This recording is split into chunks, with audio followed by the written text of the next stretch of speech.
Amen, amen. Vous écoutez Osinachi Mwanchuku.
Bonjour à tous, vous avez suivi la légende, hein, une légende de la voix africaine, de la voix gospel, de la voix religieuse qui chantait des musiques religieuses, qui s'en est allée malheureusement très tôt et dans des circonstances dramatiques.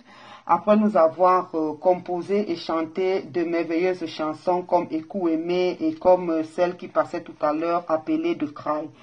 Je dis déjà bonjour à tous ceux qui sont connectés et qui écoutent ce live. Alors, deux thématiques à l'ordre du jour. Nous allons revenir sur parler, hein, nous continuons de mettre la pression comme ça autour de l'affaire de l'assassinat du petit Mathis qui nous a quittés exactement il y a 2 semaines dans des conditions très dramatiques dont tout le monde connaît déjà les circonstances puisque ça a été répété par plusieurs influenceurs dans plusieurs plateaux, sur plusieurs chaînes de télévision, de radio, dans le monde, par tous les blogueurs, par les influenceurs, par des journalistes indépendants, par des journalistes pigistes et par toute la presse, ce qui fait l'actualité au Cameroun. Donc nous allons encore parler de cet assassinat du petit Mathis et de l'arrestation et de l'incarcération de la reine des mouches. Voilà, nous allons donc commencer. Nous nous interrogeons ici parce que ça s'est passé exactement il y a 2 semaines, c'est-à-dire samedi le 10 mai 2025. Autour de 15 heures, 2 hommes sont en train de boire dans un bar, ce qu'on appelle bar au Cameroun, qui ne sont rien que des ventes emportées. Et il y a une dispute qui éclate lorsque, comme ça, quelqu'un de l'armée, un haut gradé, je crois, pense un colonel, propose d'aider quelques jeunes du quartier et chacun donne son avis et l'assassin de Matisse, le futur assassin de Matisse, monsieur Moafo Dagobert, trouve que ce sont des jeunes qu'il ne faut pas aider parce pour ci ou pour ça, il a ses raisons. Et puis l'autre monsieur qui est dans le bar trouve que non, c'est des jeunes qui méritent avoir une chance et comme ça une discussion va éclater et ils vont venir aux mains. Et ce qui fait que monsieur Moafo Dagobert qui après s'être mesuré à l'autre monsieur n'a pas pu tenir le coup, fait semblant d'accepter sa frustration, ils sont séparés, les forces de l'ordre sont même appelées sur les lieux. Et après, tout revient au calme. Alors, monsieur Moafo Dagobert s'éclipse, repart chez lui dans son domicile, sort un long poignard, va chercher les enfants du monsieur avec qui il s'est disputé au bar et va lui asséner comme ça quelques coups de poignard pendant que les 2 autres aînés vont fuir, se réfugier, l'un dans les toilettes, l'autre dans la chambre à coucher. Le petit Matisse qui était concentré à voir ses dessins animés et qui consommait son pain chocolat n'a pas su estimer la gravité de la situation, sûrement distrait et concentré par la série qu'il était en train de regarder, sera donc la victime sur laquelle monsieur Moafo Dagobert va s'acharner pendant de longues minutes et lui ôter la vie. Le petit, avant de rendre son dernier souffle, va quand même se battre dans le sang. Il va quand même laisser quelques empreintes de ses mains au niveau du mur et il va chercher à sortir pour aller retrouver sa mère qui, non loin de là, gère une petite échoppe. Malheureusement, il va s'écrouler et il va rendre son dernier souffle. Monsieur Dagobert, rattrapé par certains jeunes, va être tabassé et sombrer dans un coma où il aura la vie sauve grâce aux forces de maintien de l'ordre qui viendront le prendre pour l'amener dans un centre hospitalier, en l'occurrence le centre hospitalier et universitaire de Yaoundé. Donc, depuis ce moment, on a droit, on regarde, on voit un balai de ci ou de ça, des va-et-vient. On apprend que certains ministres, certaines hautes personnalités ont été le voir et se sont indignés.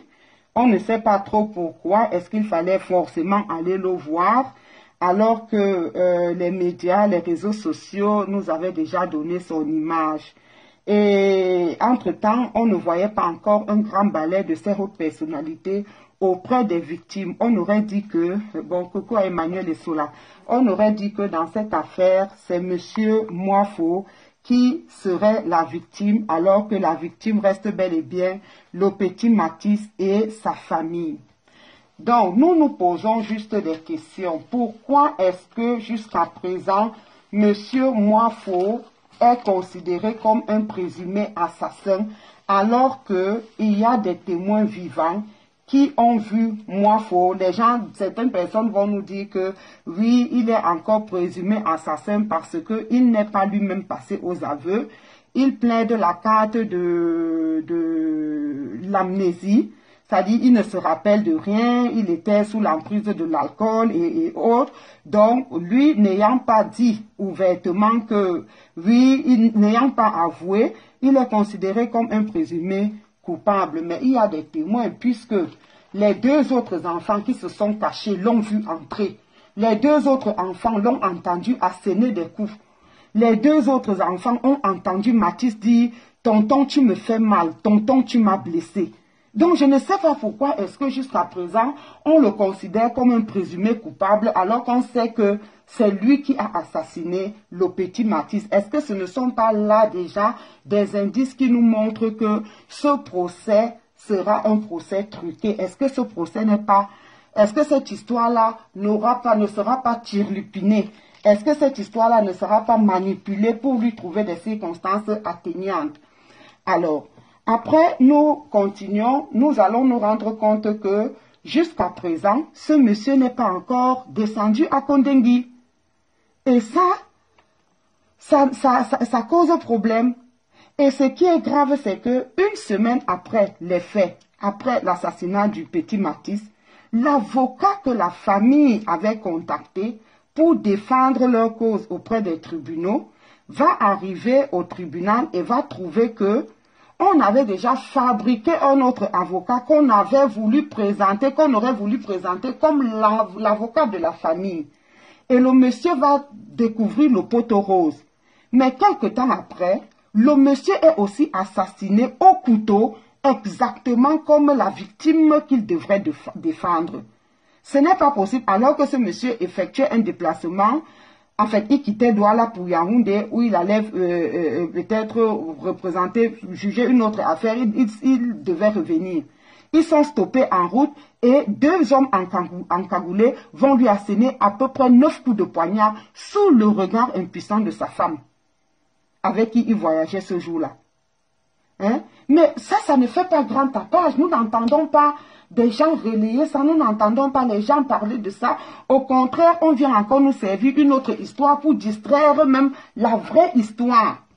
Oui, parce que comment comprendre que dans un pays, qu'une personne, moi je suis bien d'accord, hein, la reine des mouches, voilà pourquoi je dis les deux thématiques, moi je réfléchis sur les deux thématiques parce que ce sont les deux thématiques qui font couler de l'encre pour l'instant. Comment est-ce que la reine de mouche, qui est accusée et condamnée pour diffamation, puisse arriver en prison avant un homme qui a commis un acte odieux, qui a ôté la vie à un enfant, un jeune enfant de 6 ans? Ça, moi, je ne comprends pas. Je veux bien qu'on m'explique. Je répète que je suis pour que la reine de mouche paye pour tous ces actes. En dehors même de la diffamation, pour moi, c'est une femme qui devrait être enfermée depuis parce qu'elle a commis trop de gaffes. Elle est dans un laisser-aller dans sa tête. Elle ne connaît pas la différence entre la liberté et le libertinage. Elle ne connaît pas la limite. Et il faut qu'on lui apprenne la limite en l'envoyant dans un centre correctionnel où elle peut avoir une correction, où elle peut essayer de réfléchir, de bien faire par rapport à toutes ces erreurs qu'elle commet, où on va lui montrer la limite, les freins, le Rubicon à ne pas franchir. Mais en même temps, quand on réfléchit bien, comment est-ce qu'on puisse expliquer que quelqu'un qui a ôté la vie à un jeune enfant de 6 ans, cet enfant n'est pas allé jouer chez quelqu'un, dans la cour de quelqu'un, ou pour dire que non, c'est que la maman là venait de laver ses assiettes ou ses habits, et puis lui il a tapé le ballon, c'est parti, et ça a énervé la maman là. Comme je disais toujours à mes jeunes frères, quand j'étais au pays, restez chez vous, personne ne viendra vous inquiéter chez vous. J'ai eu de la peine depuis 2 semaines à faire un live, à prendre la parole, parce que j'ai été moi-même bousculée dans mes principes. Hein? Nous avons l'habitude de dire à nos enfants, restez chez vous. Rien ne viendra vous inquiéter chez vous. Restez chez vous, on ne viendra pas vous taper chez vous. Restez chez vous, on ne viendra pas vous gronder chez vous. D'abord, qui ne connaît pas l'adage camerounais que le chien est fort chez lui. Cet enfant était chez lui. Il regardait les dessins animés dans le salon de sa famille. Il mangeait son pain au chocolat. Toute ma famille m'a appelé pour me dire, la mère, toi qui prônes toujours le fait d'être casanier là, toi qui dis toujours qu'il faut être à la maison, voilà donc un petit qui était chez lui, il regardait la télé, il mangeait son pain au chocolat. La mort est venue le trouver chez lui. J'ai dit, je n'ai pas de mots. Là, je n'ai pas de mots. Je ne savais quoi dire. Comment se fait-il qu'un enfant qui est simplement assis dans le salon familial, la maison, le domicile familial est le lieu, c'est le refuge par excellence. C'est le lieu le plus sûr où on se sent en sécurité, où on se sent aimé, où on sait qu'on ne peut pas être inquiété. Et ironie du sort, Monsieur Moifo, le sanguinaire, le démon, va quitter chez lui avec une épée en disant aux enfants, je suis venu vous tuer, vous 3. Et les 2 aînés qui vont rapidement comprendre l'urgence de la situation, vont chacun se réfugier, l'un aux toilettes, l'autre dans la chambre. Et le petit est là, tout naïf, tout innocent, ne pouvant même pas croire que cet homme, ce gros papa, ce sexagénaire qu'il a porté, qu'il a souvent appelé comme tonton, puisse lui faire quoi que ce soit. Tonton ne me fait pas mal. Tonton, tu me fais mal. Tonton, tu m'as blessé. Tonton, tonton. Plus l'enfant parlait, au lieu que ça le désarme, le monsieur il a plutôt tué encore ici au niveau de la gorge, sectionnant forcément des ligaments importants, vitaux. Qu'est-ce qu'on peut encore dire à nos enfants lorsque la mort s'invite dans la maison? Quand on regarde encore bien, j'ai toujours parlé dans mes lives de ces histoires des bars. Toujours les bars, les discussions des bars. Il n'y a aucune raison pour laquelle on puisse ôter la vie à un être humain. Il n'y a aucune raison. Mais parfois, il y a des choses qui doivent nous amener à nous interroger, à nous questionner. Il y a des gens méchants qui n'acceptent pas, parce que ce monsieur, c'est un pervers narcissique qui tue pour son honneur. C'est juste son honneur, puisque 2 semaines avant, parce que quand nous allons parler, vous allez dire non, il faut respecter les institutions, il faut respecter les autorités, mais attendez, finalement, on ne doit pas parler ou quoi? Parce qu'on veut bien respecter les autorités, mais quand on nous dit que 2 semaines avant, ce monsieur a toujours usé de sa violence comme ça et a tué un papa. Bon, le papa n'est pas mort sur place. Il est mort, il a rendu l'âme quelques jours après à l'hôpital. Mais c'était après cette torture, après cette bagarre avec ce monsieur de Moifo Dagobert. Normalement, Moifo Dagobert devrait être en prison s'il avait été enfermé, que Mathis serait encore en vie. Alors, il faut donc reconnaître que Moifo Dagobert, qui n'a pas été enfermé pour le premier crime, mais c'est un problème de gestion du pays, parce que les autorités sont là, les forces de l'ordre, la loi, elle est là pour protéger les biens et les personnes. Au lieu de perdre, on avait déjà perdu une personne, minimum, parce qu'on parle encore de d'autres gaffes avant. On avait déjà perdu papa ministre.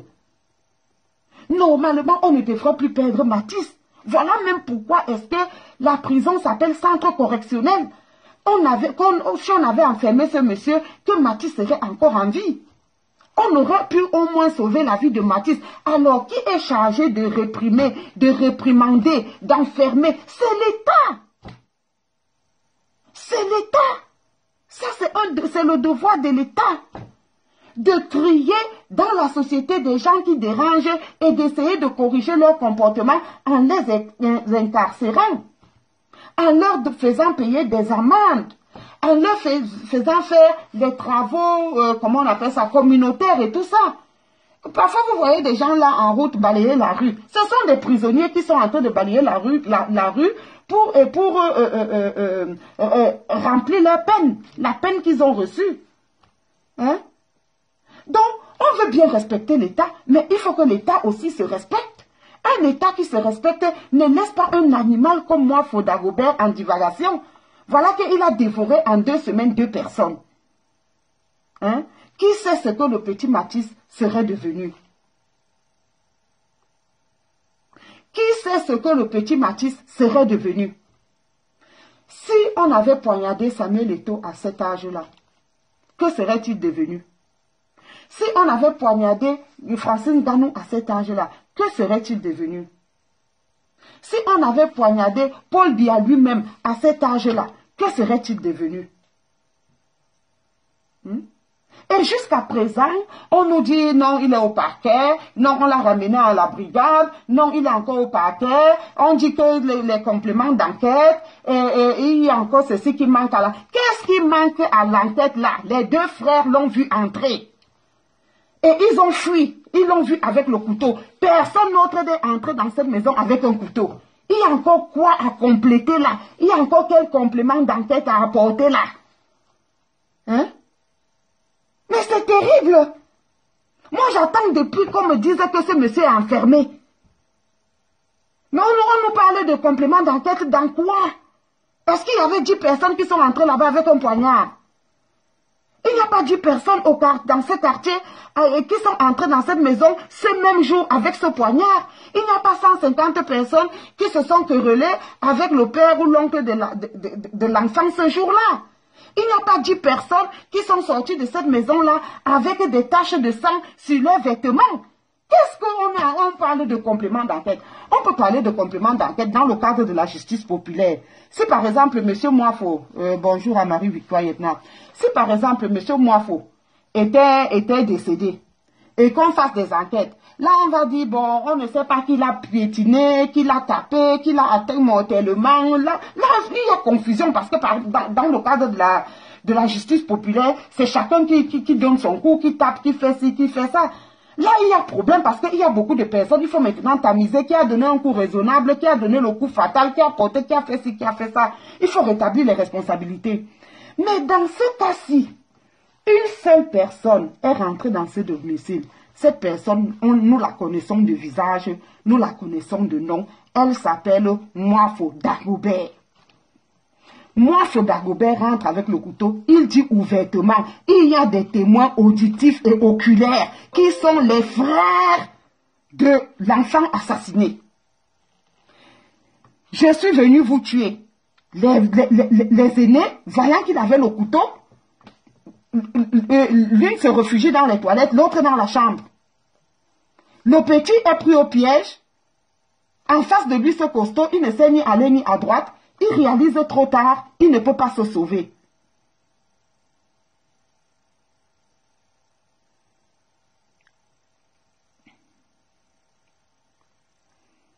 Non, la complicité ici n'est même pas au niveau où il va sortir ou il ne va pas sortir. Elle est complice déjà, elle est déjà considérée comme complice depuis Emmanuel Essola. L'idole est considérée comme complice depuis. Pourquoi est-ce qu'elle est considérée comme complice depuis? L'idole ne sera pas considérée comme complice si son père n'est pas condamné. L'idole est déjà complice depuis. Pourquoi? Parce que l'idole ne peut pas nous dire qu'elle n'avait jamais su que son père était un homme violent. Elle ne va jamais nous dire qu'elle n'avait jamais su que son père était un bagarreur. Elle ne va jamais nous dire qu'elle n'avait jamais su que son père pouvait porter des coups mortels. Hein? Même 2 semaines avant le décès du petit Matisse, même 10 jours avant le décès du petit Matisse, l'idole aurait pu déjà se désolidariser de son père. Parce que c'est ce que les gens doivent comprendre. On n'est pas ici, tout le monde le sait. Ce n'est pas l'idole qui a poignardé l'enfant. Non. Ce n'est pas, le débat n'est pas à ce niveau. À ce niveau, il n'y a même pas de problème. Pénalement, il n'y a qu'une personne qui est responsable, c'est Moifo Dagobert. Mais ce que nous disons à l'idole, c'est quoi? C'est que l'idole qui a vécu dans un foyer où rien n'était calme. Parce que ce monsieur, je vous ai toujours dit, quand vous voyez quelqu'un faire des choses, des gaffes dehors, ça veut dire qu'il fait pire dans la maison. Il fait pire dans la maison. Un monsieur qui est très doux envers sa famille va rarement aller commettre des gaffes à l'extérieur. C'est quand la violence déborde à l'intérieur qu'elle se déverse à l'extérieur. C'est comme les vases communicants. Généralement, c'est comme ça. Donc, l'idole ne va pas dire qu'elle n'avait jamais su que son père est violent, puisque selon beaucoup de témoignages, ce même Moifo Dagobert frappait sur sa femme jusqu'à la déshabiller. Parfois, ce sont les autres mamans qui lançaient les cabas pour que sa femme s'habille. Et là où elle l'a fait fort, c'est que lorsque j'ai un pareil papa et que j'ai une carrière comme la sienne là, je ne dois pas lui faire des éloges. Je ne viendrai pas peut-être dire aux gens que mon père est ci et ça. Peut-être que je ne le ferai pas parce que après tout, ça reste ma vie privée et tout ça. Je dois préserver aussi l'honneur et puis l'image de ma famille. Mais au moins, je ne vais pas lui écrire des louanges. Je ne vais pas lui écrire des poèmes. Oh, mon premier homme, l'amour de ma vie, l'amour de la femme de ma vie, l'amour, mon premier amour. Moi, c'est de ça qu'on parle.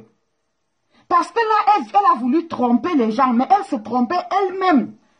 Elle se trompait elle-même. Quand tu as un pareil papa, tu ne lui fais pas des louanges, du moins ouvertement, de manière officielle dans les réseaux sociaux avec ton compte et tout ça. C'est-à-dire qu'elle a voulu présenter un monstre comme étant un ange. C'est là d'abord son problème.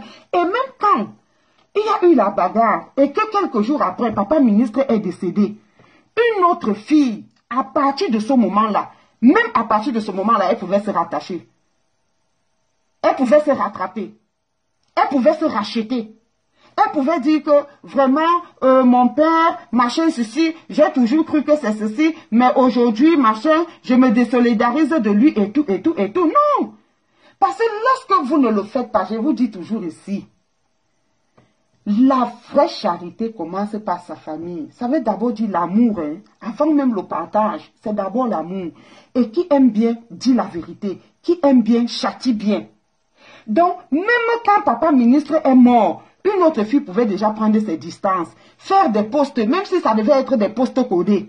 Là, quand l'histoire avec Mathis allait se répéter, elle allait dire, vous voyez alors pourquoi depuis 1 semaine ou 2 semaines, j'ai changé ma manière de publier, je ne reconnais plus mon père. Elle peut même dire que bon oui, il a toujours été, mais il n'avait pas encore franchi ce seuil. Je ne le reconnais plus. Qu'elle serait protégée, qu'elle serait couverte.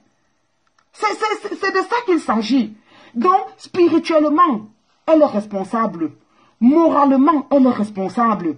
Parce que nous tous, nous sommes appelés, surtout lorsque tu as déjà l'image dans ta famille.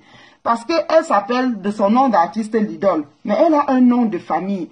Et dans cette famille, elle est la plus connue de cette famille-là. Ça veut dire qu'elle devient la moraliste de cette famille. Elle devient le leader de cette famille. Il y a des moments où, même si on a raison, quand tu restes comme ça, tu dis, s'il y a quelqu'un qui doit perdre quelque chose, c'est moi, parce que c'est moi qui suis devant, c'est moi qui ai le nom. Donc, en mon nom, je vous déconseille de faire ceci, parce que ça va m'éclabousser. Hein? C'est de ça qu'on parle. On ne dit pas que c'est tout le monde sait que ce n'est pas l'idole qui a pris le couteau et qui a poignardé. Hein? Mais à partir du moment où elle couvre les actes de son papa, elle essaye d'intervenir pour dédouaner son papa. Son papa a souvent fait même la prison. J'ai appris qu'il a déjà été condamné une fois pour, si c'est combien d'années, il a juste fait 1 an, il est sorti. Donc, elle intervient, ça veut dire que quelque part, elle encourage. C'est comme une bonne maman. Quand ton enfant a fait des gaffes, il a manqué de respect à la voisine ou au voisin, et que le voisin se plaint, au lieu de réprimander l'enfant devant le voisin, d'exiger que l'enfant demande des excuses pour que l'enfant connaisse ses limites. Toi, tu commences plus à dire, ah, vous êtes jaloux de mon enfant, laissez mon enfant tranquille. Il a cassé ton plat, ton assiette coûte combien, je paye. Mais non, ça veut dire que toi, tu encourages cet enfant. Et quand cet enfant aura fini de faire les gaffes là, il reviendra faire les gaffes là avec toi.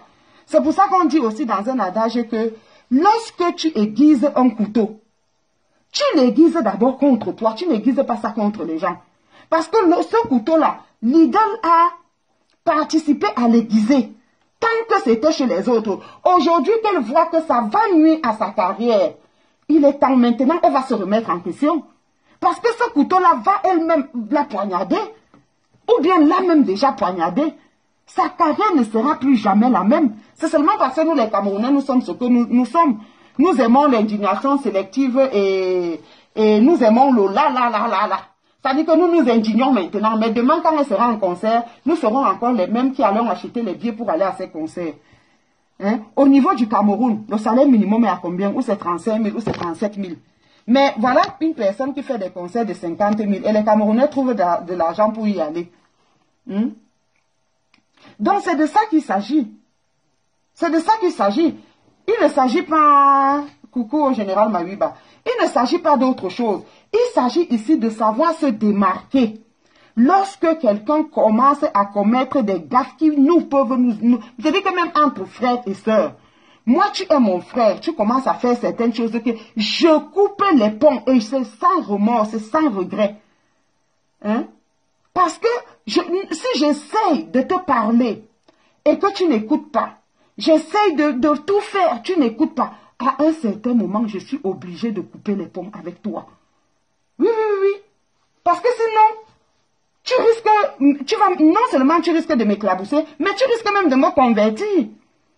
Oui, tu risques même de m'amener à être complice, de m'amener même à être acteur, co-acteur de tout ce que toi tu fais. Il faut savoir dire non. Donc, ce n'est pas si on le condamne ou bien si on ne le condamne pas que Lidl sera complice. Lidl est complice depuis parce que par son silence, elle a couvert son père. Hein? Je dis bien qu'elle n'était pas obligée de venir nous dire ce qui se passe dans sa famille. Personne ne vient exposer sa famille comme ça à la vindicte populaire. Mais on ne vient pas non plus louer la personne, lui faire des éloges, lui écrire des poèmes, des slams et tout ça. Alors qu'au fond de nous, on sait que la personne c'est un monstre. Parce que qu'est-ce qui ne nous dit même pas que l'idole là a vécu des choses horribles? On sait aujourd'hui dans des familles qu'il y a des papas tellement autoritaires que parfois même ses parents abusent même de leurs enfants, mais la maman ne peut pas parler. Hein? D'autres abusent même de leurs enfants et la maman n'a pas assez de charisme pour s'opposer ou bien voir quoi que ce soit. Ici en Allemagne, ça ne fait pas un an, en Autriche, ça ne fait même pas 10 ans. Je ne sais pas, non, je ne pense même pas que ça fait déjà 10 ans. Que une fille a été libérée qui avait été enlevée par son père à l'âge de 18 ans, 17 ans et demi, 18 ans. Il a séquestré sa fille dans la cave pendant 2 décennies à peu près. 2 décennies à peu près. Il lui a fait 8 enfants. Tout ça pourquoi? Parce que il revoyait la jeunesse de sa femme sur sa fille aînée. Et à un certain moment, la fille a compris que ça n'allait pas. Elle a fugué, mais elle n'avait que 16 ans. Elle a dit qu'elle ne peut pas, son père est trop autoritaire, elle ne peut pas, mais comme elle n'avait que 16 ans, après avoir fugué, la police l'a ramenée à la maison. Quand le monsieur a vu que bientôt la petite aura 18 ans, et lorsqu'elle fuguera, la police ne sera plus obligée de la ramener à la maison, il a donc conclu qu'il fallait plutôt séquestrer sa fille et que celle-ci devienne son épouse. Comme il était ingénieur, il savait bricoler et tout, il a modifié le plan de la cave. Il y a fait 2 chambres, un petit salon et tout. Il ravitaillait la cave et tout ça. La femme ne pouvait pas imaginer que la fille qui était portée disparue est dans la cave et elle est devenue même sa épouse. Elle ne pouvait pas imaginer. La petite a fait, je crois, elle a fait 7 enfants. 7 enfants et elle a enterré, je crois, 2 au niveau de la cave. Et comme la cave n'était pas grande, un bon matin, le monsieur écrit une lettre. Il fait semblant d'être la fille. Oh, papa, maman, ne me cherchez pas. Non, non, c'est l'affaire Fritzl. C'est l'affaire Fritzl. Ça s'est passé en Autriche. Il dit, papa, maman, ne me cherchez pas. Je suis partie dans ma secte. Voilà, j'ai eu plusieurs enfants. Je vous donne 2 enfants parce que je ne peux pas m'en occuper et tout, et tout, et tout, et tout. Un bon matin, la femme se lève, elle trouve seulement ses 2 petits-fils devant la porte. Elle est dépassée. Mais c'est une maman un peu, comment je peux dire, négligente. Elle n'a pas de charisme. Elle n'est pas curieuse. Elle aussi, elle accepte. Elle dit, oh, j'avais cru l'avoir perdu. Si au moins je peux élever mes petits-fils sans problème. Que tout ça, c'était les manipulations de M. Fritzl. Tout ça, attendez, je vous trouve le documentaire. Je vais projeter, je vais essayer de vous traduire ça. Juste pour que vous sachiez que dans nos familles, là, il y a certains hommes qui sont malades, qui sont de vrais bourreaux pour leur famille. Il y a des gens qui sont des manipulateurs. Et ils manipulent la maman, ils manipulent les enfants. Hein? Donc, qui sait même si celle-là n'est pas sous l'emprise de son papa, d'un papa gourou depuis des années? Qui sait? Personne ne peut savoir si son père ne l'a pas souvent frappé, si son père ne l'a pas souvent violé. C'est des questions que je me pose. Hein? Parce qu'on a l'impression qu'il a une emprise très très forte sur l'idole elle-même. Il a une emprise très très forte. Et cette emprise-là peut être physique, elle peut être mystique, elle peut être spirituelle, elle peut être tout ce qu'elle est. Je vais vous chercher la vidéo de Fritzl pour illustrer mon propos. Et je vais vous traduire ça parce que c'est en allemand. C'est une histoire qui s'est passée en Autriche. Donc, on va chercher un peu le cas Fritzl. Vous avez entendu parler, tout le monde entier a parlé de cette histoire.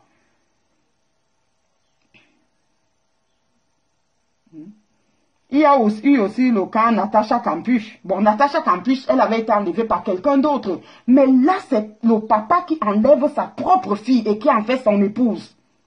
Et qui lui construit un petit appartement dans la cave. Pendant des années. Hein? et qui lui fait des enfants. À la fin, la petite est sauvée comment? Un enfant tombe gravement malade. Et la petite lui dit, ouais, quand même, on va encore perdre celui-ci. Permets que l'enfant aille à l'hôpital. Oh, patati patata, c'est comme ça que l'enfant est hospitalisé. Madame, quel est cet enfant? Où est sa carte de santé? On ne voit pas si elle a un jour fait les vaccins, mais où est-ce qu'elle vivait depuis? C'est comme ça que la femme aussi supplie que, ouais, je veux aussi aller à l'hôpital rendre visite à la petite. Ouais, pardon, permets-moi d'aller à l'hôpital rendre visite à l'enfant.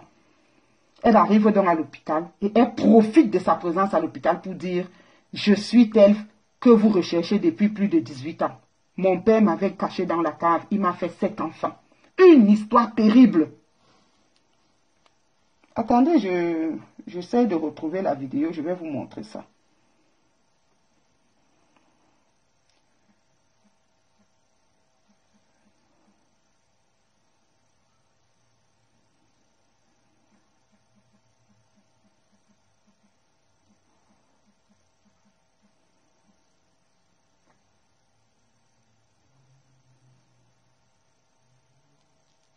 Voilà, 24 ans dans la cave. Pendant 24 ans, un quart de siècle.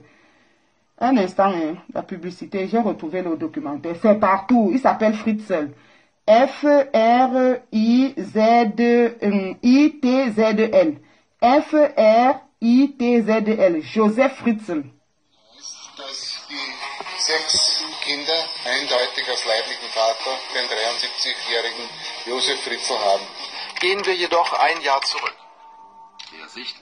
Joseph Fritzl, âgé de 73 ans, a enlevé sa propre fille, l'a séquestrée dans la cave pendant 24 ans et lui a fait 6 enfants. Les 6 là sont ceux qui sont vivants. Hein. Entre-temps, ils ont perdu 2 puisqu'elle accouchait dans la cave. Et il y avait des accouchements qui étaient difficiles, les bébés mouraient.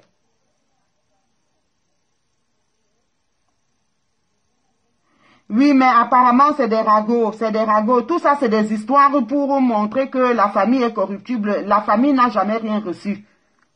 La famille ne veut pas l'argent, la famille veut la justice. Ça, c'est des histoires, ce sont des manipulations pour fermer le dossier.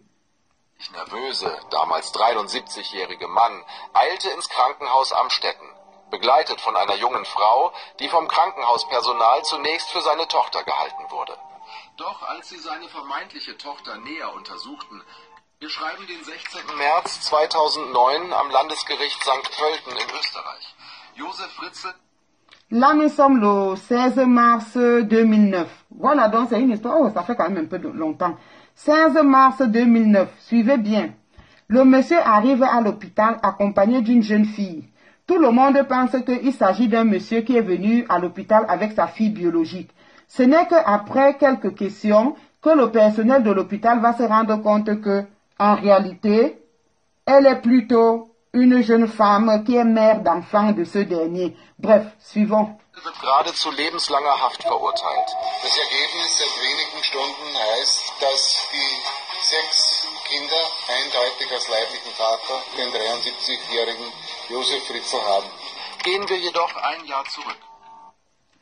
Quelques heures après les examens ADN vont confirmer que le monsieur Fritzl est effectivement le père biologique des 6 enfants de cette jeune fille.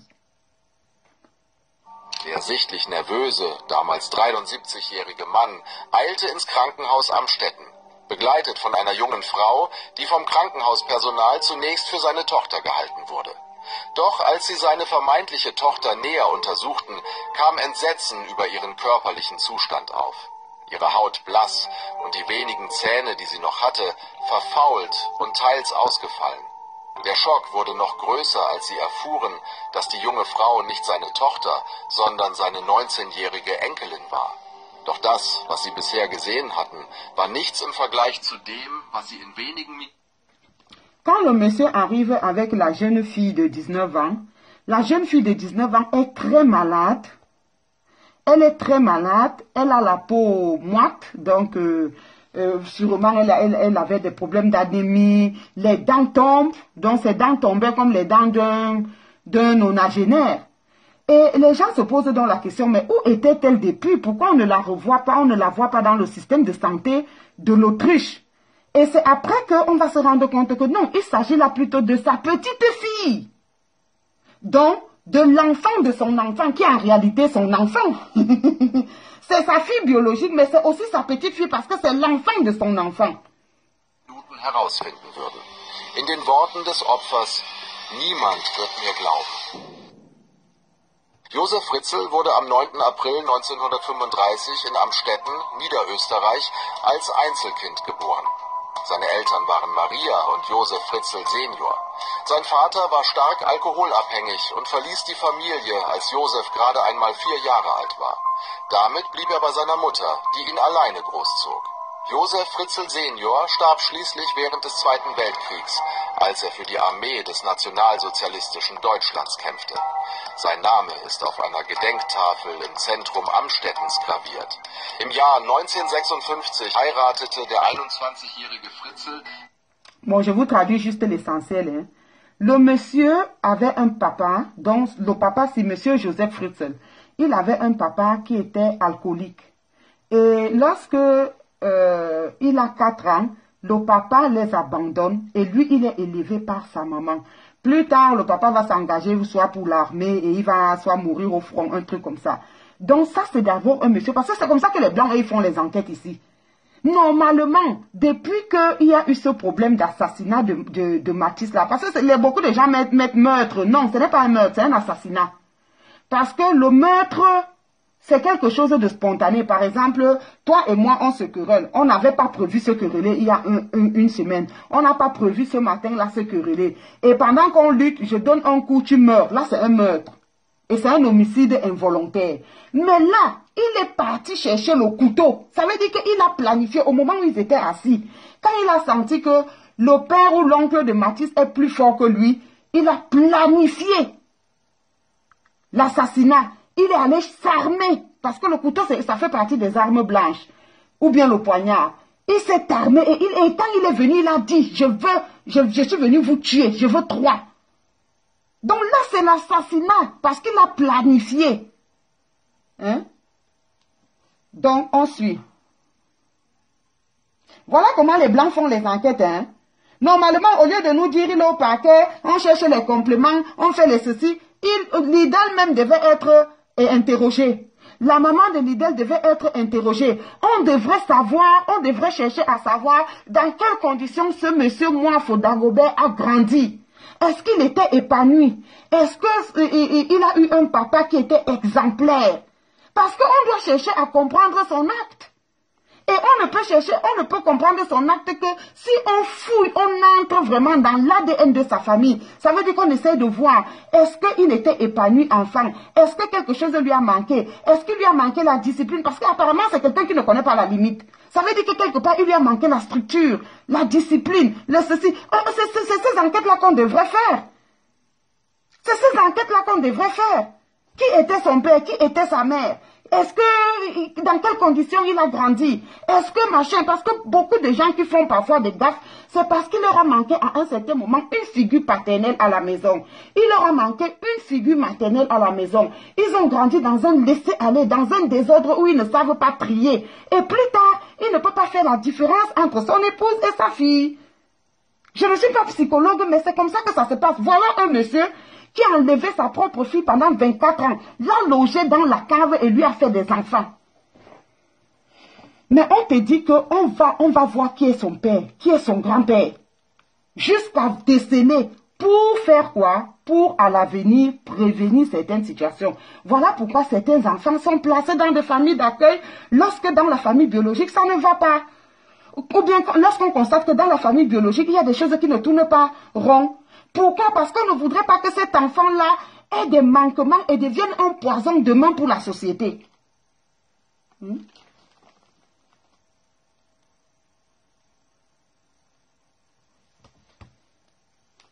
Die damals 17-jährige Rosmarie.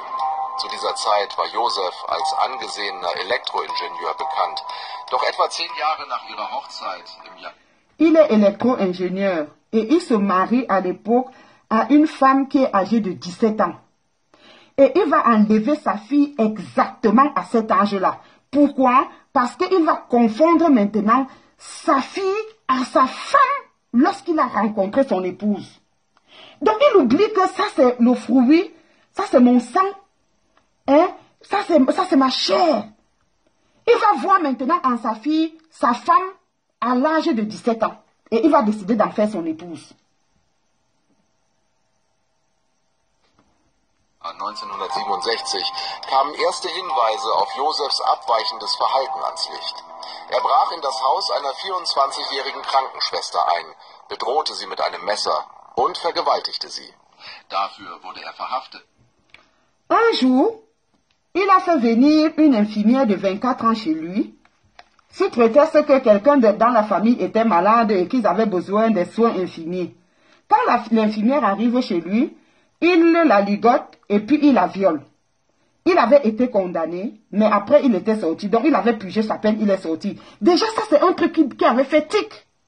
Et c'est la même chose. Moi, ne peut pas se lever comme ça. Il n'a jamais tué, il n'a jamais violé, il n'a jamais tapé et il va poignarder un enfant. Non. Généralement, ils font d'abord des gaffes moindres, après ils font un peu plus grand, après la mort parfois c'est en dernière position.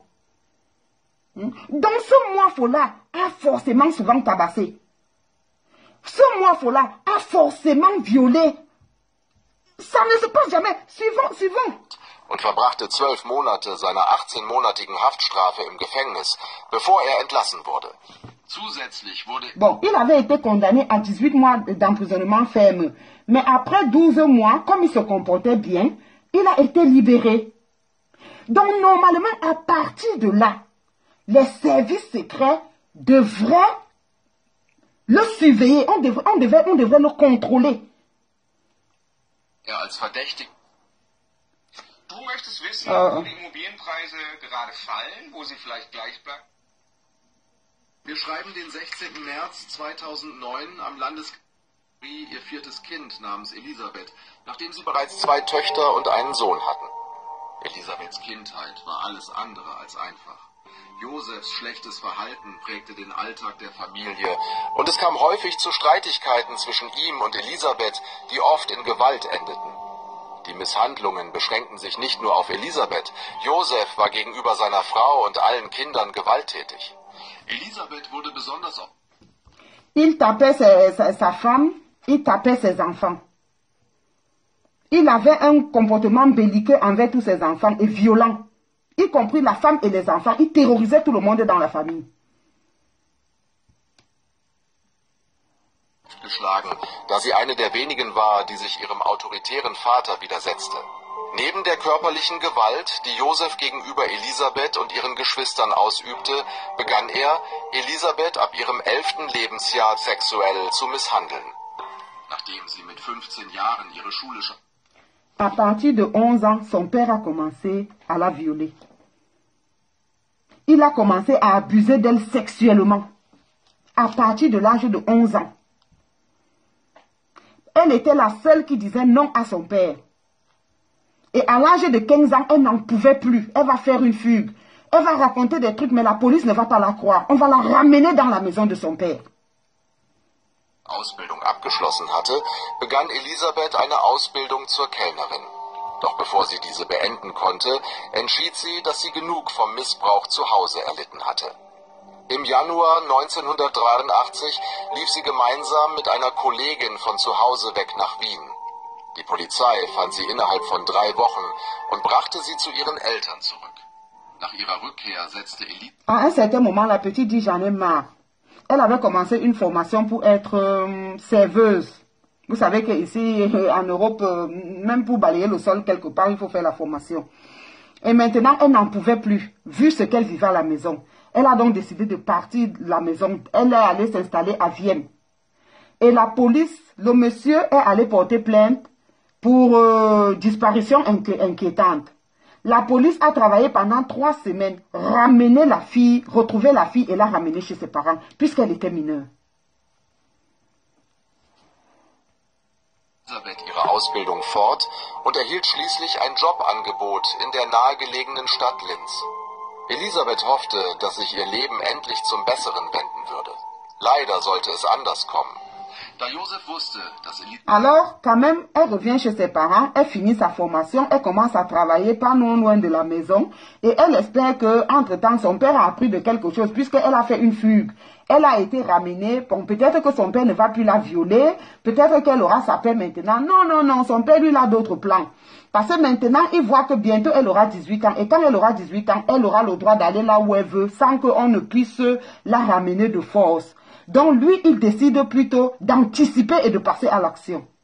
Elisabeth bald nach Linz gehen und damit seiner Kontrolle entzogen sein würde, beschloss er, seinen lange geplanten Plan in die Tat umzusetzen.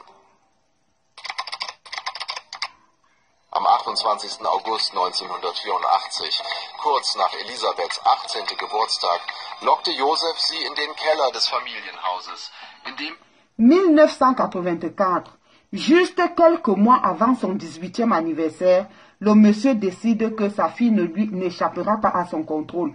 Il aménage dans la cave et il l'enlève, il la loge dans la cave. Entre-temps, il fait comme si elle est partie. Puisqu'elle avait déjà fugué à 15 ans, il fait un mot et sa femme va croire. Elle est naïve, elle va croire. Même si elle n'était même pas naïve, elle n'a pas de parole. Puisque le monsieur terrorise tout le monde dans la famille. Qui sait si c'est le cas de la famille de l'idole? Hein? Donc les enquêtes devraient même plutôt aller même dans ce sens-là. Parce qu'il faut comprendre ce qui a fait de moi le monstre, ce qui a fait de lui le monstre. On devrait aller jusque dans voir comment il a grandi, comment il est né, est-ce qu'il était épanoui, est-ce que, pour mieux comprendre. Ihr sagte, dass Hilfe beim Tragen einer Tür benötigen würde. Tatsächlich hatte Josef in den letzten 6 Jahren einen Raum gebaut, den er seiner Familie als unterirdischen Bunker gegen Atomangriffe vorgestellt hatte. Inmitten des Kalten Krieges zwischen den... Entre-temps, 6 ans avant tout ça, il avait dit à sa famille que, bon, on ne sait jamais, hein, il peut avoir encore la guerre, il faut qu'on aménage bien le bas, que ce soit comme un bunker, que s'il y a un problème, on peut se réfugier en bas. USA und der UdSSR und der ständigen Angst vor einem möglichen Atomkrieg erschien es nicht ungewöhnlich, einen solchen Bunker im eigenen Haus zu haben. Doch Josef baute keinen Schutzraum. Der angebliche Bunker war lediglich eine Tarnung für seine wahren Absichten. An jenem Augustabend sollte Elisabeth erfahren, was er tatsächlich vorhatte. Als sie ihrem Vater half, die letzte Tür zu dem Bereich zu sichern, hielt sie die Tür, während er vorgab, sie zu befestigen. Plötzlich schlug er die Tür in ihr... Il a trompé dans sa fille en lui disant, écoute, il y a des portes là qu'on doit transporter pour amener à la cave. Et quand ils ont donc transporté la dernière porte pour amener à la cave, elle ne savait pas que c'est la porte qui allait se refermer sur elle. Entre-temps, lui, il avait menti qu'il construisait le bunker si jamais il y a une guerre et tout. Mais en réalité, c'est parce qu'il avait déjà dans ses plans qu'il faut qu'il enlève sa fille et qu'il la loge à l'intérieur. Gesicht und stieß sie zurück in den Raum, oder genauer gesagt, in das Gefängnis. Er rannte hinein, hielt ihr ein mit Äther getränktes Tuch vor den Mund und wartete, bis sie bewusstlos wurde. Dies war der Beginn ihres neuen Lebens. Ein Leben isoliert von der Gesellschaft, in dem sie nur knapp von ihrem Vater am Leben gehalten. Il a donc poussé comme ça sur le lit et il lui a mis un chiffon au niveau des voies respiratoires, c'est-à-dire les narines et la bouche, jusqu'à ce que la petite s'évanouisse, qu'elle perde connaissance. Et cela, il a violé et c'était le début de sa vie. Elle qui avait pensé que sa vie allait changer de sens, sa vie allait s'améliorer, c'est plutôt une nouvelle vie dans le scandale qui allait s'améliorer hors de toute société. En réalité, il ne lui avait pas construit un appartement, il lui avait construit une prison. Das Gefängnis war ein beengter, aber raffiniert geplanter Raum, verborgen hinter einem kleinen quadratischen Eingang, der mit einem aufwendigen Zahlenschloss gesichert war, das nur Josef bedienen konnte. Comme il était ingénieur en électricité, il a installé une porte avec un système électrique à chiffres dont lui seul détenait les codes. Donc quand tu rentres dans la cave, dès que tu es à la cave, il y a une porte. Pour accéder aux autres pièces, il faut passer par cette porte, mais il faut donner un numéro de code et c'est lui seul qui avait le code. Tür des Raums zu gelangen, musste man an nicht weniger als 8 verschlossenen Türen vorbeikommen, die Josef akribisch geplant und gebaut hatte.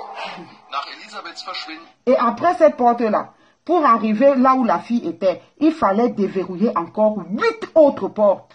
Mais si on n'est pas fou et malade, sorcier, démon, tout ça réuni, tout ce qu'il y a de négatif réuni là, comment on peut arriver à ça? Comment on peut arriver à ça? Comment on peut devenir un monstre comme ça? Ta propre fille. Meldeten Josef und Rosemarie ihre Tochter bei der Polizei als vermisst. Josef erklärte den Beamten, dass sie weggelaufen sei, um sich einer Sekte anzuschließen, und dass er dies schon vermutet habe, da sie sich zunehmend dafür interessiert habe. Allerdings war er der Einzige. Après, il fait un mandat de disparition à la police, que sa fille a encore fugué. Et il dit à la police, vous vous rappelez que tel moment elle avait fugué, j'ai dû recourir à vous, c'est vous qui l'avez ramenée, vous l'avez retrouvée à Vienne, vous l'avez ramenée, elle est encore partie parce que ce dernier moment, elle parlait d'une secte. Donc elle est partie, elle a préféré aller vivre dans sa secte et tout. Il est resté tranquille. Entre-temps, la police a cru. La police a cru à ce monstre. Que oui, la fille est partie, elle appartient à une secte. Der von Elisabeths angeblichem Interesse an Kulten sprach. Weder Rosemarie noch andere Familienmitglieder hatten dergleichen bemerkt. Die Polizei erinnerte sich jedoch an den früheren Vorfall, als Elisabeth mit einer Arbeitskollegin weggelaufen war und vermutete deshalb, dass sie erneut davongelaufen sei. Diese Theorie wurde durch einen Brief unterstützt, den Josef sie unter Zwang schreiben ließ. In diesem Brief erklärte Elisabeth, dass sie das Leben mit ihrer Familie satt habe und warnte ihre Eltern davor, nach ihr zu suchen, da sie sonst das Land verlassen würde. Der Brief überzeugte die Polizei. Entre-temps, sous la menace, il donne un bout de papier à sa fille et il demande à sa fille d'écrire une lettre. Dans la lettre, de dire qu'on ne la cherche pas. Elle va rester dans sa secte et puis elle va même quitter le pays parce que sa secte est représentée un peu partout. Donc ses parents ne la cherchent pas. Entre-temps, quand la maman et la police voient la lettre, on dit au père que, bon, oui, est-ce que toi tu reconnais que c'est l'écriture de ta fille? Il dit oui. On demande à la maman dit que oui, c'est l'écriture de notre fille. Donc pour la police, c'est truc classé puisqu'elle a laissé une lettre et les parents affirment que c'est son écriture. Et c'est terminé. Sei endgültig davon, dass Elisabeth freiwillig gegangen war, und sie schlossen den Fall ab. Voilà. Ils ont décidé de fermer le dossier puisque quand ils regardent même, elle avait déjà presque 18 ans. Donc, à 18 ans, on a le droit de disparaître, on a le droit d'aller s'installer là où on veut, comme on veut, parce qu'on est majeur. Donc, le dossier est bouclé. Elisabeth fast täglich in ihrem unterirdischen Gefängnis, um ihr Essen und andere Vorräte zu bringen. Schon am zweiten Tag ihrer Gefangenschaft begann er auch, sie fast täglich zu vergewaltigen, manchmal sogar mehrmals am Tag. Später gab Josef zu, dass er sich emotional von seinen Taten distanzierte, indem er Elisabeth dabei nie ins Gesicht sah. Nach 5 Jahren, in denen Elisabeth allein in dem Keller lebte. Bon, la vérité c'est que en Europe, beaucoup de femmes ne vont pas à la cave. Les femmes vont à la cave rarement. Beaucoup de femmes vont rarement. Généralement, ce sont les femmes seules qui peuvent aller. Quand on est marié, c'est des trucs du mari, puisque généralement la cave, c'est pour garder des meubles dont on n'en a plus besoin, le temps qu'on les jette, ou bien des provisions. Voilà. Donc, ce n'est pas un endroit où on va constamment. Et ici, il y a beaucoup de femmes qui ont peur de la cave, d'aller à la cave, parce que parfois, à l'entrée de la cave, là, une entrée de cave peut avoir même les caves de 5... bon, là-bas, c'était une cave privée, puisque eux, ils avaient une grande maison seule. Mais généralement, pour ceux qui sont dans des immeubles, on partage le couloir de la cave avec d'autres locataires. Ce qui fait que pour aller à ta cave, en allant à ta cave, tu peux rencontrer quelqu'un d'autre qui te viole. La cave a toujours été un endroit où beaucoup de mauvaises choses se passent. Ce qui fait qu'il y a certaines femmes qui ne vont pas à la cave. Elles savent que, bon, elles font aveuglement confiance à leur mari qui y vont et tout ça. Donc, bon, cette femme était un peu trop, je trouve aussi, qu'elle était un peu trop naïve. Und Josef kaum mit ihr sprach, kamen die ersten Babys zur Welt.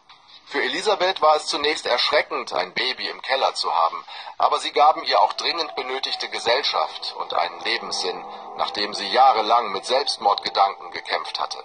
Während ihrer 24-jährigen Gefangenschaft gebar Elisabeth 7 Kinder, die von ihrem Vater gezeugt wurden.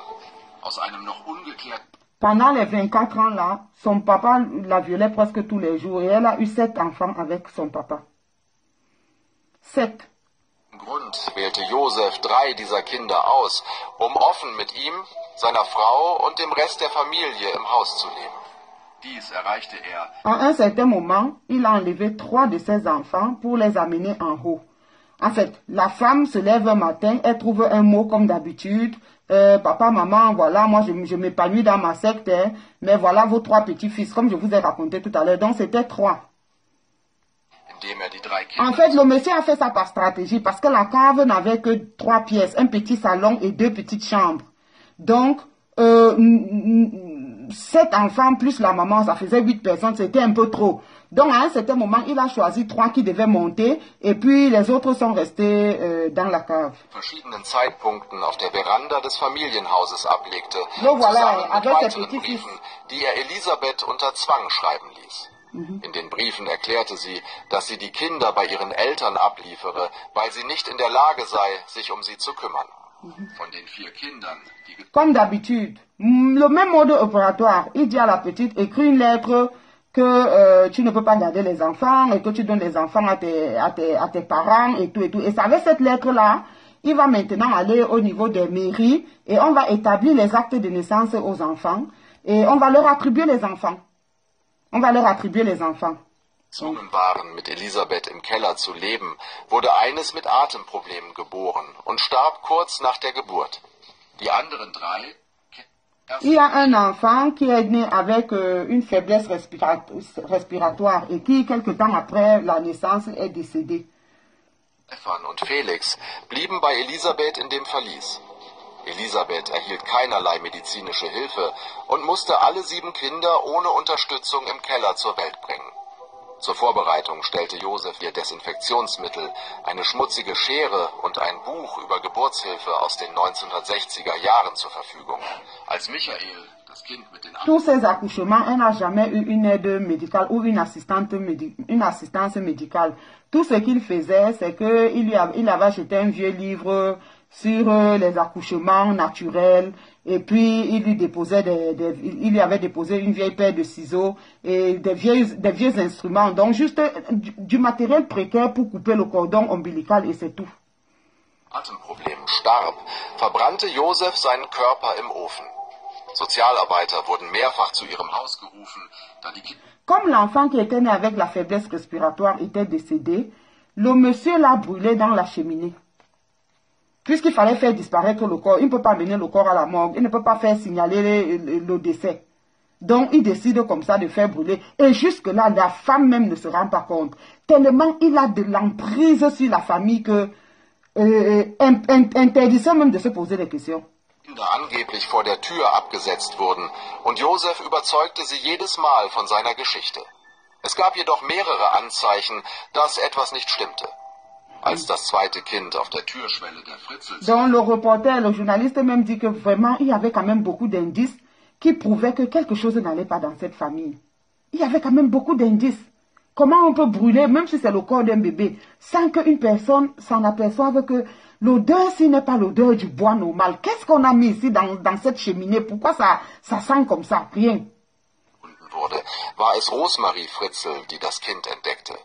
Sie berichtete einem Sozialarbeiter, dass sie kurz vor Mitternacht ein Baby draußen weinen hörte. Als sie die Tür öffnete, fand sie das Kind in einem Kinderwagen liegend vor. In diesem Moment klingelte das Telefon. Eine Person, die sich als Elisabeth ausgab, entschuldigte sich dafür, das Kind vor der Tür abgestellt zu haben. Rosemarie erkannte sofort, dass es sich um eine Aufnahme und nicht um ein Live-Gespräch handelte, also legte sie auf. Doch das Telefon klingelte sofort wieder. Als sie erneut abhob, wurde dieselbe Nachricht noch einmal abgespielt. Neben der merkwürdigen Aufnahme fand Rosemarie es auch seltsam, dass der Anruf überhaupt zustande kam, da sie und Josef kürzlich ihre Festnetznummer geändert hatten und niemand... Ja, wir haben Sie da auf der Liste. Bon, là c'est la publicité. Ok, je vais vous expliquer un peu la dernière partie là. En fait, la dame dit qu'un jour, elle est couchée comme ça, elle entend un bébé pleurer à côté de leur maison, de leur concession. Elle sort, elle trouve un bébé dans la poussette. Elle dit, mais ça c'est quoi? Quelque temps après, le téléphone de leur maison, le fixe sonne. Elle va au téléphone et il y a un message qu'elle suit de sa fille qui lui dit que maman, excuse-moi, mais je vous dépose encore le 4e enfant parce que je ne peux toujours pas m'en occuper. Elle se rend compte que mais non, ce n'est pas une voix naturelle. En fait, le message est préenregistré. Elle raccroche. Elle dit à son mari que mais ce n'était même pas ma fille, même au téléphone, mais c'était comme si c'était un enregistrement. Quelque temps après, le téléphone sonne encore. Et quand elle décroche, la même chose se produit. Et elle se pose donc la question que mais, effectivement, elle se pose la question que mais, quelle est cette personne, comment ma fille ou bien cette personne a un autre numéro, puisque ça ne fait pas longtemps qu'on a changé tous nos numéros. Notre numéro de fixe, il n'y a que mon mari et moi et nos enfants. Comment cette personne, ou bien ma fille qui n'est pas là depuis, qui est partie depuis, peut avoir le numéro? Donc, ça prouvait déjà que tout ça, c'était les manipulations de M. Joseph Fritz. Tout ça, c'était ses manipulations. Donc, dès qu'il voyait qu'il n'y a plus trop de place en bas, il faisait monter un bébé.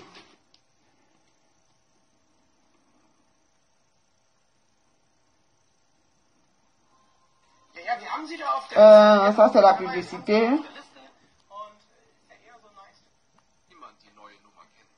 Im Nachhinein berichteten auch andere von Anzeichen. Josefs Schwägerin erzählte, dass er jeden Morgen um 9 Uhr in den Keller ging und erklärte, er arbeite dort an Bauplänen und baue neue Maschinen für seine Kunden. Er warnte jedoch, dass ihn niemand stören oder in den Keller kommen dürfe, während er arbeite. Die Fritzels vermieteten auch ein Schlafzimmer in ihrem Haus, das sich direkt über dem Keller befand. Ein Mieter berichtete, dass er nachts Geräusche hörte und seine Bedenken an Josef weitergab. Doch Josef versicherte ihm stets, dass es sich nur um defekte Rohre oder Geräusche des sich setzenden Hauses handele. Ein anderer Mieter. Tous les jours, il n'y a que lui qui descendait à la cave. Et il avait donné des instructions fermes à sa famille, qu'il est en train de travailler sur des machines des clients, puisqu'il était un ingénieur électricien. Et qu'il peut arriver qu'il y ait des bruits, que personne ne s'en inquiète et que surtout, que personne ne vienne frapper à la porte, à la porte de la cave parce que lui, il est concentré en train de travailler. Le travail là, c'était les viols envers sa fille. Entre-temps, comme leur maison c'était une balèze maison quand même, hein, une grande bâtisse, il avait donné une chambre en location ou bien des chambres en location. Et il y a un locataire qui lui disait que vraiment je suis un peu dérangé parce que dans la nuit, moi j'entends des bruits, j'entends comme des conversations, c'est comme s'il y a des gens qui viennent vivre. Le monsieur était dépassé parce que pour lui c'était comme si la maison était hantée. Et le monsieur lui disait que mais non, tu sais moi je suis électricien, j'y travaille de temps en temps, parfois même tard dans la nuit. Et parfois les bruits que tu entends, ce sont les tuyaux qui font parfois les bruits et tout, donc ne t'inquiète pas, il n'y a rien. Vous voyez ça, hein? Vous voyez comment on peut être un manipulateur? Der über einen Zeitraum von 4 Jahren dort lebte, bemerkte, dass sein Hund mitten in der Nacht plötzlich wachsam wurde, schnüffelte und grundlos knurrte. Der Mieter durchsuchte das Haus, um herauszufinden, was seinen Hund beunruhigte, fand aber nie die Kellertür oder etwas anderes Verdächtiges. Weder seine Frau noch seine Familie oder die zahlreichen Mieter, die im Laufe der Jahre dort wohnten, hatten genügend Verdacht, um Josefs merkwürdige Verhaltensweisen zu melden. Selbst als er immer mehr Zeit im Keller verbrachte, in einem separaten Bereich des Hauses lebte und oft die Nacht im Keller verbrachte, behauptete er, dass er eigentlich auf Geschäftsreisen sei. Die Mieter bemerkten sogar, dass Josef regelmäßig Tüten mit Lebensmitteln, Baumaterialien, Geräten und Möbeln in den Keller brachte. Il y avait même plusieurs locataires au niveau de la maison. Un jour, le chien d'un des locataires est allé au niveau de la cave, il s'est arrêté, il a reniflé.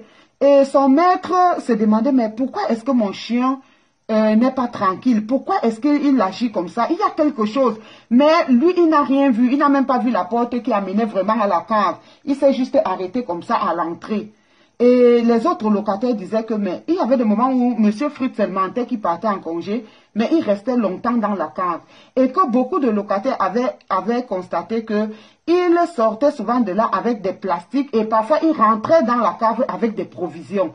Mais c'est parce qu'il alimentait la famille qui vivait dans la cave, sa deuxième femme qui n'était nulle autre personne que sa propre fille et ses petits-fils qui n'étaient que ses fils biologiques. Donc, de temps en temps, il fallait ravitailler la cave et puis il fallait sortir les poubelles.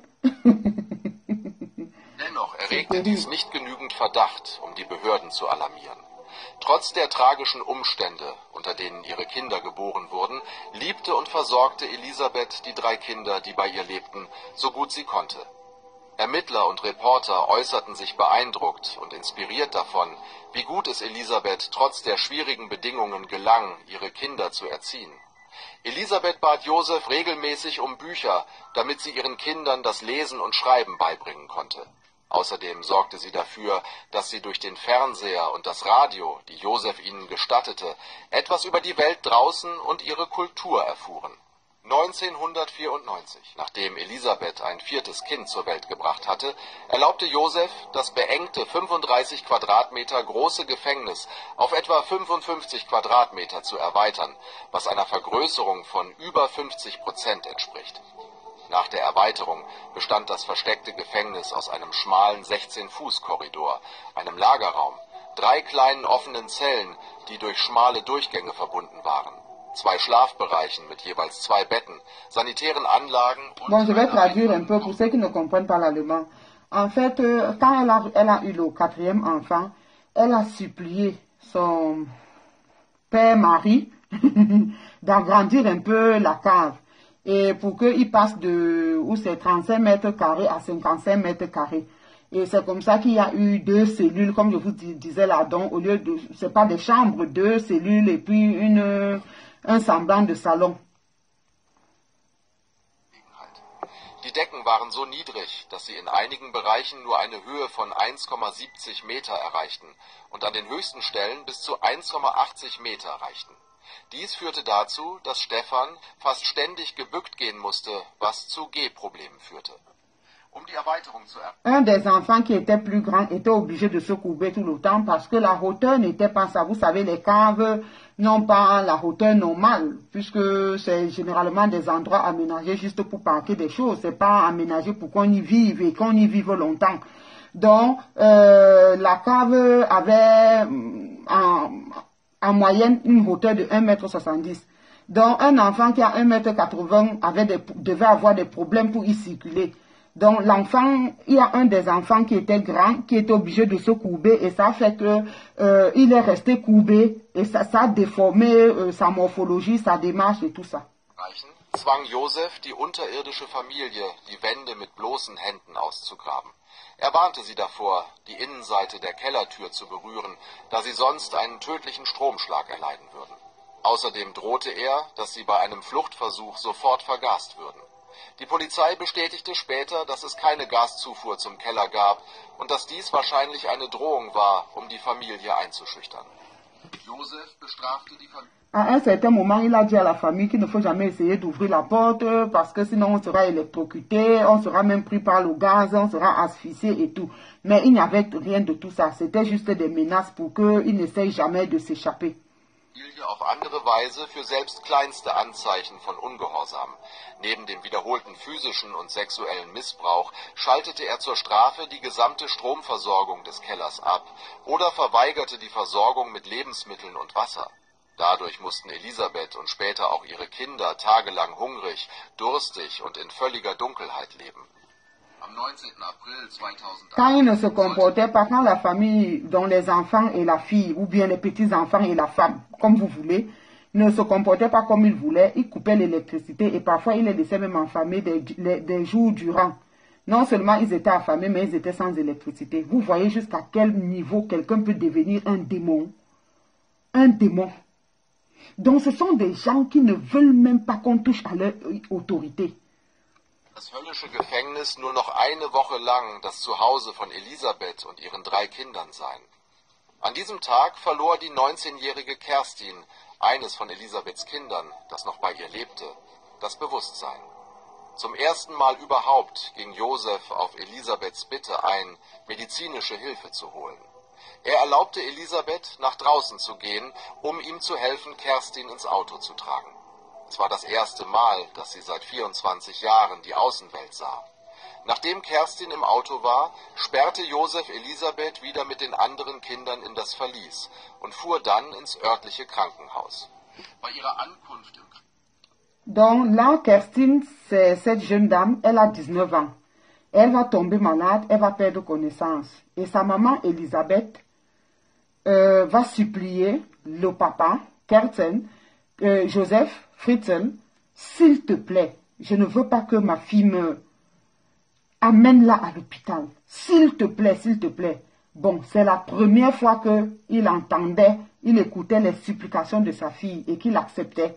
C'est comme ça donc il a fait sortir la petite de 19 ans, elle s'est installée dans la voiture, il a refermé la porte avec les codes qu'il connaissait et il a donc amené à l'hôpital.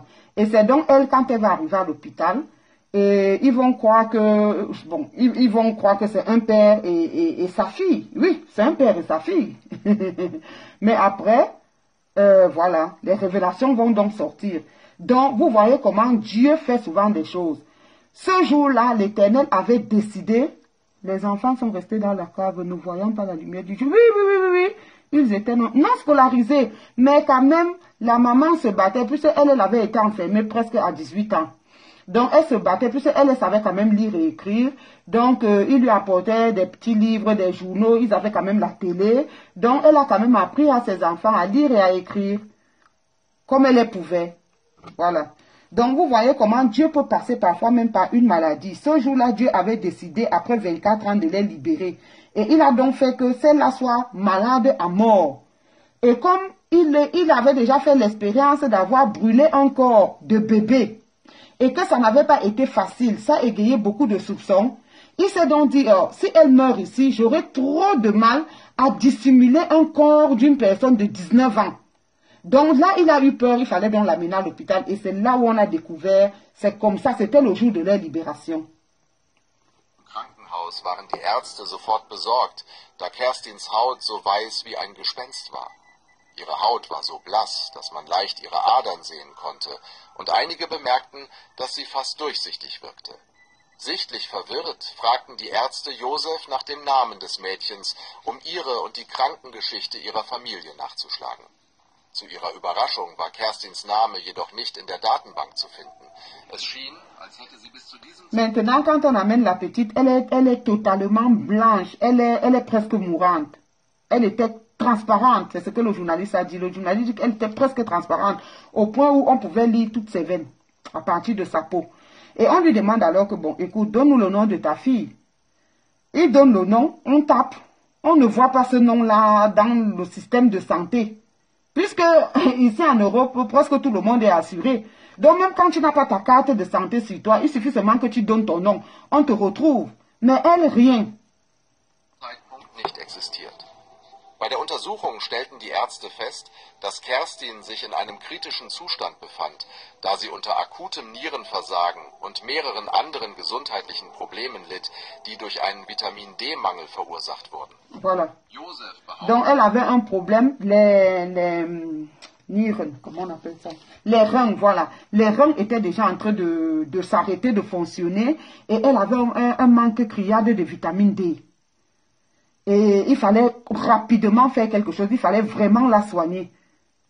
Hektisch, Kerstin sei eine seiner Enkelinnen. Ihre vermeintlich noch jüngere als zunächst angenommene Altersgruppe erhöhte die Besorgnis der Ärzte und sie bestanden darauf, dass Josef Kontakt zur Mutter aufnimmt, um herauszufinden, was los war. Die Ärzte wurden zunehmend misstrauisch und irritiert. Maintenant, les médecins disent alors que, mais comment ta fille ne peut pas être assurée alors que toi tu es un ingénieur, tu as toujours travaillé et tout.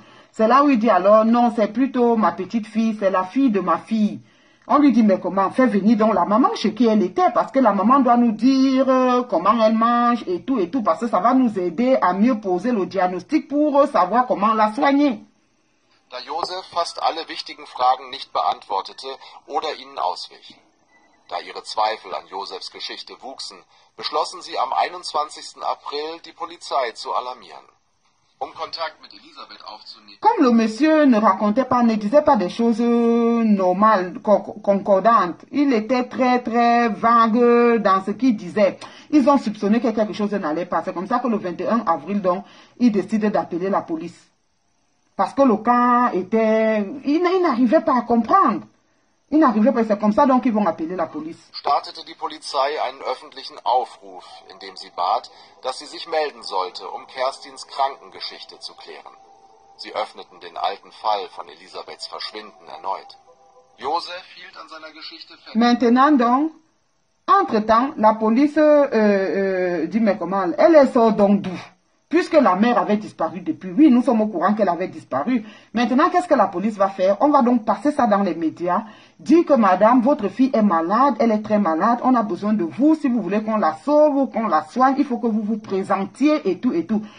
Entre-temps, elle est dans la cave enfermée, hein. Elle allume la télé, elle voit ça. Elle voit ça, mais elle va faire comment? Il n'y a que le monsieur pour venir la prendre. Dass Elisabeth mit einem Kult davongelaufen sei und legte sogar einen weiteren Brief vor, den er sie im Januar desselben Jahres hatte schreiben lassen. Der Brief war in der Stadt Campton abgestempelt. Die Polizei wandte sich an einen Experten für Kulte, der den Brief als merkwürdig und vorgeschrieben empfand und die Existenz des angeblichen Kults in Frage stellte. Währenddessen bat Elisabeth Josef eindringlich, sie ins Krankenhaus zu lassen. Eine Woche später, am 26. April, erlaubte Josef ihr schließlich, ihn ins Krankenhaus zu begleiten, jedoch mit der strikten Anweisung, an der erfundenen Geschichte festzuhalten. Andernfalls würde sie Konsequenzen tragen müssen. Er erlaubte auch, dass die beiden verbleiben. Jusque-là, le pervers narcissique là, il n'a pas encore compris que son règne est fini. Il repart donc à la maison dans la cave, il dit à la fille, écoute, on demande que tu te présentes pour soigner la petite et tout. Mais dès qu'on va aller là-bas, il faut que tu restes dans la logique de l'histoire que je te fais écrire depuis. C'est-à-dire que tu es rentré dans une secte, tu ne veux pas de contact avec la famille, oui, c'est toi qui déposais les enfants. Si tu tentes de dire autre chose, tu vas voir ce que je vais te faire. Donc il continue à menacer. Il n'a pas encore compris que c'est fini pour lui. Il n'a pas encore compris que le piège se referme sur lui. Kinder ins Haus gebracht wurden, während sie ins Krankenhaus gingen. Bei ihrer Ankunft wurden Josef und Elisabeth sofort von der Polizei festgenommen und getrennt befragt. Zunächst war Elisabeth zurückhaltend und ängstlich, sprach sehr leise und vermied Blickkontakt. Die Ärzte und Behörden vermuteten zunächst, dass Elisabeth eine missbrauchende Mutter war und dass ihre schlechte Behandlung und Vernachlässigung ihrer Tochter... Et dès que la fille arrive à l'hôpital, on les a séparés. On a mis le papa de l'autre côté, la fille de l'autre côté. Et on a commencé à les interroger. Et au départ, Elisabeth était très calme. Elle ne voulait pas regarder les policiers en face. Elle évitait de les regarder. Et elle parlait doucement. Elle avait peur. Elle avait peur. Et après, bon, ça va se détendre et tout. Et entre-temps, la police était sûre qu'il s'agit ici d'une maman négligente qui a négligé la santé de sa fille. Peut-être là où elle était partie dans sa secte, l'enfant ne mangeait pas bien et tout et tout. Mais ils ne s'apprêtaient pas à entendre ce qu'ils allaient entendre. Kerstins Gesundheitsprobleme geführt hatten. Doch schnell hinterfragten sie diese Theorie, als sie feststellten, dass Elisabeth dieselben gespenstischen Merkmale hatte. Weißes Haar und blasse Haut. Elisabeth war zunächst nicht bereit, mit der Polizei zu kooperieren, bis diese ihrer einzigen Forderung nachkam. Sie wollte ihren Vater nie wieder sehen müssen. Nachdem die Polizei ihr das zugesichert hatte, erzählte Elisabeth ihnen alles. In den folgenden Stunden... Après, on lui demande, mais comment? Et c'est là où un médecin attire l'attention pour dire que, mais comment? On ne peut pas dire qu'elle a été négligente, elle s'est mal occupée de sa fille, c'est pour ça que sa fille est malade, puisque elle-même, elle représente les mêmes symptômes. Sa peau est très pâle, et puis, puisque ça faisait 24 ans qu'elle n'avait pas vu le soleil, qu'elle n'avait vu aucun rayon de soleil. Donc c'est comme ça qu'elle va donc dire, ok, avant que je ne commence à parler, je ne veux plus jamais voir mon père. On lui dit, comme tu as dit, on va te mettre en sécurité, tu ne le verras plus jamais, dis-nous donc tout. Et c'est comme ça qu'elle va donc tout déballer. Et là, la police va tomber des nues. Berichtete sie von ihren 24 Jahren in Gefangenschaft, dem geheimen Verlies, dem ständigen körperlichen und anderen Missbrauch, der sogar vor ihrer Inhaftierung begann, sowie den zahlreichen Kindern, von denen einige von ihr weggenommen wurden. Sie schilderte auch unvorstellbare Details, wie ihr Vater sie zwang, Erwachsenenfilme anzusehen, um die Szenen anschließend mit ihm vor den Augen ihrer Kinder nachzustellen und sie dadurch zu erniedrigen und zu traumatisieren. Bref, ça, ce n'est plus important, donc, puisque je vous ai tout raconté. Donc, c'est là où elle va raconter tout à la police, comment elle a accouché, comment certains enfants sont morts, comment de temps en temps, quand le mari constatait que, le père constatait que la cave était trop petite, il faisait monter les enfants, il lui faisait écrire des lettres. C'était une histoire terrible. Je crois que c'est en 2009 hein, que ça a pris fin. Elle a été comme ça libérée hein, par un coup, une histoire terrible de la maladie de cet enfant-là. Bref, c'est juste pour vous dire qu'il y a des papas, comme ça. Il y a des papas qui ont vécu des choses dans leur enfance qui font que ces papas-là terrorisent leur famille et l'enfant est sous l'emprise. Parce que tout ce qu'elle écrit même là, ça laisse dire beaucoup de choses, même son nom d'artiste. Si on veut décoder ça, l'idole. L'idole veut dire que, bon, l'idole, ça peut être Lydie, j'imagine, hein, je ne connais pas son nom de famille. Mais je me dis que l'idole, c'est son nom d'artiste, ça peut être Didi ou je ne sais quoi. Mais ce n'est pas un nom pris au hasard, puisque ça sonne un peu comme le mot idole. Or, on est idole par rapport à un dieu. Idole veut dire que je suis un dieu ou une déesse et j'ai mes fans. Hein? Et mon fan numéro 1 peut être mon père, hein? Mon fan numéro 1 peut être mon parent, dans tous les sens, dans le bon sens comme dans le mauvais sens. Donc c'est un code. Et ce sont les psychologues, les policiers et qui doivent travailler sur tous ces aspects-là pour mieux comprendre ce qui se passe depuis dans la famille de cette fille. Voilà pourquoi on dit chez nous que la mort ou bien le vol, c'est un sorcier. Parce que la mort d'une personne, que ce soit dans la famille ou bien à l'extérieur de la famille, comme là. Et il a tué une personne qui n'est pas de la famille directe, mais ça éclabousse sa famille. Et si on était dans un pays normal, ça pousserait des enquêteurs à faire des enquêtes approfondies. Donc la mort expose, puisque quand vous perdez un membre de la famille, regardez par exemple, nous autres, on savait que Nkoundé a été un grand lion, il a gagné 2 Coupes d'Afrique, il a été en quart de finale de la Coupe du Monde, donc ce n'est pas n'importe qui, ce n'est pas... Mais on a été surpris de voir des images, quand on voit la maison où Koundé a rendu l'âme, on se pose des questions, on dit, mais comment on en est arrivé là? Voilà des images qu'on n'aurait pas dû connaître ni voir si Koundé n'était pas mort, par exemple.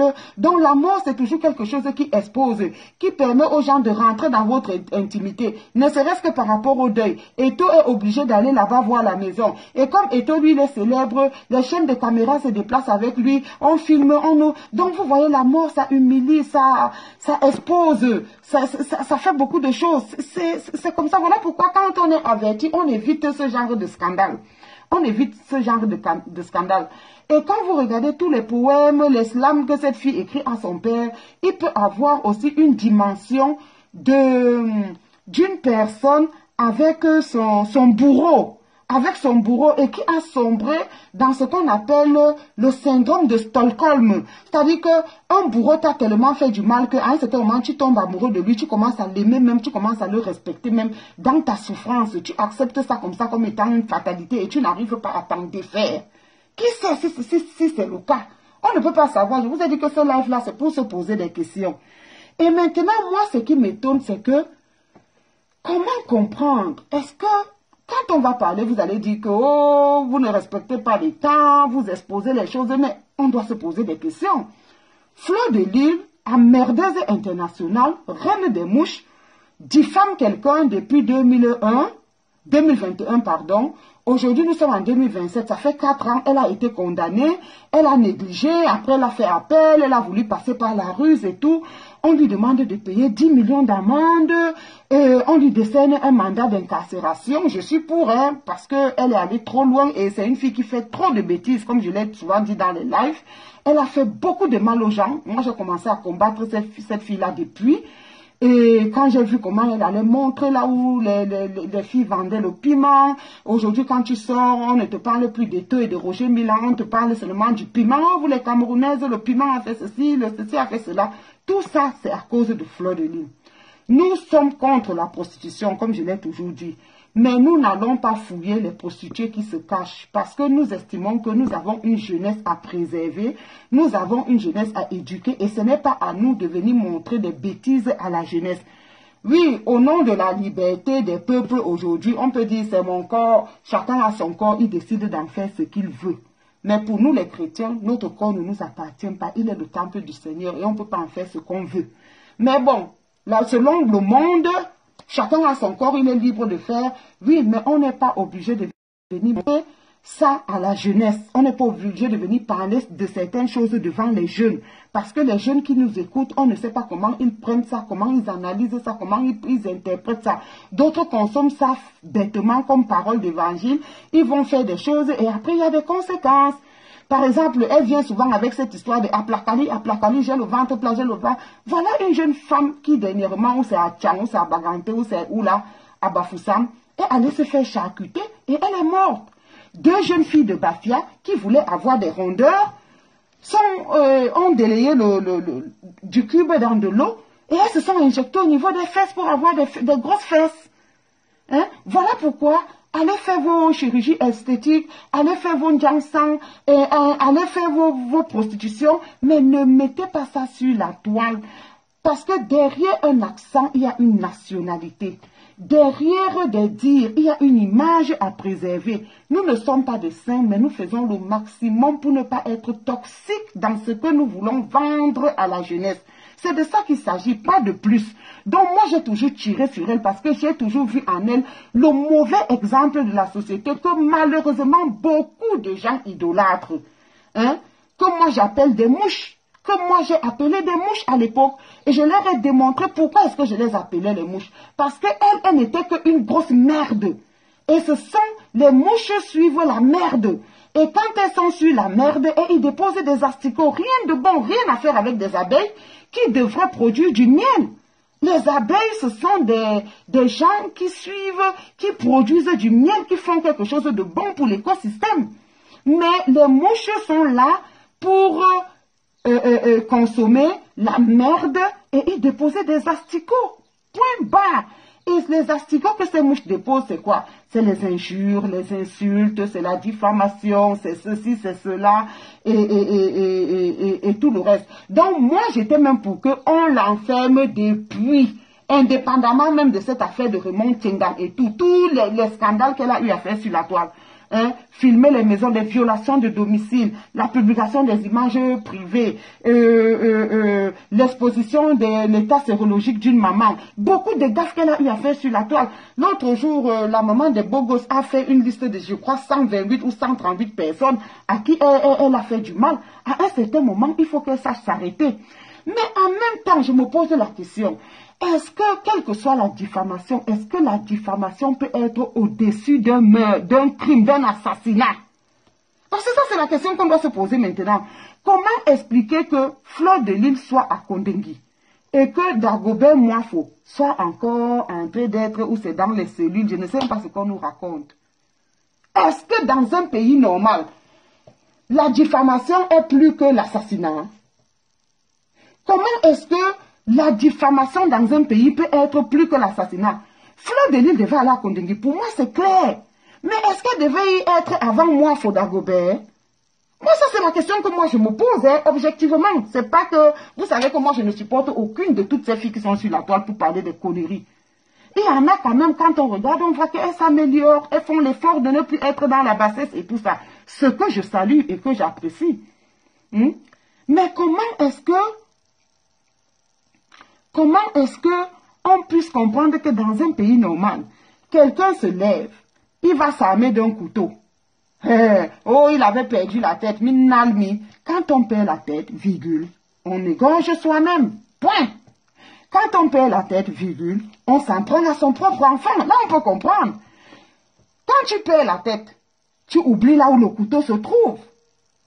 Tu oublies là où ton poignard est. Mais lorsque tu perds la tête, et que tu sais encore, malgré la perte de la tête, là où tu as caché ton poignard, tu retires ton poignard, tu as le nombre exact des enfants du voisin qui sont dans la maison au moment T. Ça, tu n'oublies pas. Tu arrives dans la maison, tu dis, je suis venu pour 3 personnes, je suis venu vous tuer. Les 2 premiers étant avertis et tout, ils prennent les sissongos. Le naïf reste là, il regarde la télé. Il ne s'imagine même pas que le tonton là qui l'a porté, qui le porte, qui l'appelle tout le temps tonton, qui boit les bières avec son père, va lui faire ce qu'il va lui faire. Il prend ça pour du jeu, il ne réalise pas. Et quand il tchouk, tu me fais mal, tu me blesses. Et qu'il ne s'arrête pas. Toujours dans la perte de la mémoire, il continue jusqu'à la gorge. Jusqu'à ce que le petit meure, même s'il n'est pas mort sur place. Quand tu poignardes au niveau d'un pays comme le Cameroun, avec encore une arme blanche, rouillée, parce que quand on dit que ce truc était empoisonné, ce truc, nous savons très bien qu'au niveau du pays, parfois, les familles n'ont même pas souvent les moyens, il n'y a même pas une réelle politique sanitaire pour veiller à ce que les enfants aient tous les vaccins demandés. Le couteau, le poignard que moi j'ai vu là, sale comme ça, avec des vieilles taches de sang dessus. Rouillé partout. On te pique ça. Même ici en Allemagne, ça devait être dur hein, de sauver cet enfant. Ça devait être difficile de sauver cet enfant. Et il pique, il retire. Parce qu'il y a une différence entre tu piques, le poignard reste. Parce que pour retirer encore ça, même quand ça reste, à l'hôpital, on ne retire pas ça bêtement. Parce qu'en retirant, ça sectionne encore d'autres choses. Donc, quand il tchouk, ça coupe beaucoup de choses. Au moment de retirer, ça recoupe encore d'autres. Hein? Et il tchouk ça à l'enfant, pas une fois, pas deux fois, plusieurs fois. L'enfant là devait vivre comment? Tous les virus qui étaient dessus, les bactéries qui étaient dessus, qui sont allées directement dans le sang. Hein? L'enfant là ne pouvait pas survivre. Est-ce que ça a besoin, ça n'a même pas d'abord besoin d'avoir le poison? Parce que ce n'était pas conservé de manière stérilisée. Hein? Même lorsque quelque chose comme ça semble être propre, si on prend là et tout, on va voir des bactéries, des virus et tout. Combien de fois l'autre là, à l'œil nu même d'abord, on voit qu'il y a la rouille. Hein? Donc, il a assassiné cet enfant parce qu'il a planifié. Il est allé à la maison, il a pris le truc dans la cachette. C'est pas comme un couteau vulgaire qui est placé quelque part. Le genre d'arme là, on cache ça à un endroit précis. S'il avait perdu la tête, il aurait fallu qu'il ne se rappelât pas là où il lui cachait l'arme. Mais il a retrouvé, il s'est rappelé de là où l'arme était. Il avait le nombre exact des enfants dans la tête. Il arrive, il dit que je veux les 3. Hein? Je suis venu vous tuer. Il s'en prend à un enfant. Il va même suivre les autres. Il n'arrive pas seulement à rentrer parce que les portes sont verrouillées. Donc si les deux autres n'avaient pas fui, on ne serait pas en train de pleurer Mathis, on serait en train de pleurer Mathis et ses frères et sœurs. Mais ce monsieur n'est pas à Kondengui. Hein? Il n'est pas à Kondengui, ça fait déjà 14 jours. Moi, je ne suis pas une spécialiste du droit, je ne sais pas ce que les textes disent là-bas, mais quelle est cette garde à vue qui dure comme ça 14 jours? Même si on devait faire les enquêtes, ce monsieur serait déjà à Kondengui. Comment se fait-il que Fleur de Lille, qui n'a pas planifié ses injures, hein, ou bien qui n'a pas planifié son arrestation au pays, soit en Kondengui, passe déjà une belle nuit à Kondengui, et moi, il faut être encore dehors. Mais c'est bizarre. C'est bizarre. Et quand nous, on va dire que ce pays-là ne fonctionne pas comme il faut, vous allez venir nous dire que non, il faut respecter les institutions. Respecter les institutions veut dire ne pas dire la vérité. Mais vous-même, vous voyez que le pays-là fonctionne comme il faut. Moi, je vous ai dit depuis que je suis pour que Fleur de Lille fasse quelques semaines en prison, même si c'est 4 semaines, 5 semaines. C'est qu'elle va beaucoup apprendre pour le restant de ses jours. La prison, c'est un centre correctionnel, c'est pour infliger une correction, c'est pour corriger. Ce n'est pas pour tuer, elle ne va pas mourir. Mais elle va apprendre et elle saura ce qu'il ne faut plus faire.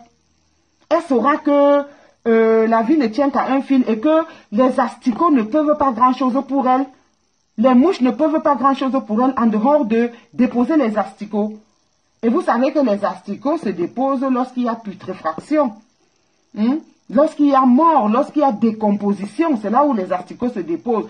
Et que si elle ne fait pas attention, ces asticots-là, ces mouches-là, qui produisent les asticots, vont l'entraîner un jour à la ruine. Parce qu'au pays, il y a les bavures. Hein? Il y a les bavures au pays. Même là, en prison, elle n'est pas en sécurité. Où on dit qu'on l'a logé dans quel quartier, on s'en fout. La prison, c'est la prison. Ce qui est sûr, elle va sentir ça sur elle. Maintenant qu'elle est en prison, les asticots, les mouches et leurs asticots sont à quel niveau? Les mouches sont chez elle, hein? Chaque mouche est chez elle. Ou bien va à ses occupations. S'occupe de ses enfants. Parce qu'aujourd'hui, j'entends de plus en plus, oh, maman Anna va faire comment? Maman Anna va faire comment? Elle fait d'abord comment quand Fleur de Lille la laisse et va faire une semaine, un mois dehors. Bon, cette même Fleur de Lille, j'ai dit que ça c'est un direct où on se pose des questions. Cette même Fleur de Lille, qu'est-ce qu'elle va faire au Cameroun tout le temps comme ça? Moi, c'est des questions que je me pose. Donc, vous allez me dire que tous les 2 mois ou les 3 mois, elle paye un billet d'avion, 1500 ou 2000 euros ou 3000 euros, égal, seulement pour aller voir le Cameroun et rentrer. Mais nous sommes en Europe. Généralement, quand on va au Cameroun, c'est pour des choses sérieuses. Je peux comprendre que quelqu'un dise que je vais au Cameroun parce que je voudrais assister peut-être à la fondation de ma maison. Je voudrais mettre telle chose sur pied. Ou bien je suis allé pour le deuil de tel. Un but précis. Mais elle, actuellement même, maman Anna est en Europe. Fleur de Lille ne peut pas nous dire qu'elle est allée au Cameroun rendre visite à sa mère. Elle ne peut pas nous dire qu'elle est allée au Cameroun rendre visite à son père. Elle ne peut pas nous dire qu'elle est allée au Cameroun assister aux funérailles d'une personne très chère à elle. Qu'est-ce qu'elle va faire au Cameroun comme ça tout le temps, tout le temps? Personne ne peut aller au Cameroun comme ça pour rien, tout le temps, tout le temps. Non, donc c'est curieux, c'est un peu... quand on réfléchit bien, on ne comprend pas. Comment moi je vais payer un billet d'avion à 1000 euros, 2000 euros, 3000 euros? Aller juste au Cameroun comme ça, passer 2 semaines et revenir. Sans bénéfice. Mais moi, les gens que je vois ici, la diaspora camerounaise en Allemagne, en Suisse, au Canada, aux États-Unis, quand ils vont au pays, c'est qu'ils ont envoyé des conteneurs à hauteur de millions qu'ils veulent dédouaner, étant sur place, placer les produits, se faire un peu de bénéfices, profiter pendant leurs vacances, suivre peut-être leur chantier, assister peut-être à tel funérailles. On fait d'une pierre peut-être 3 ou 4 coups. Mais par an, elle est au Cameroun peut-être 5 ou 6 fois. Qu'est-ce qu'elle y va chercher?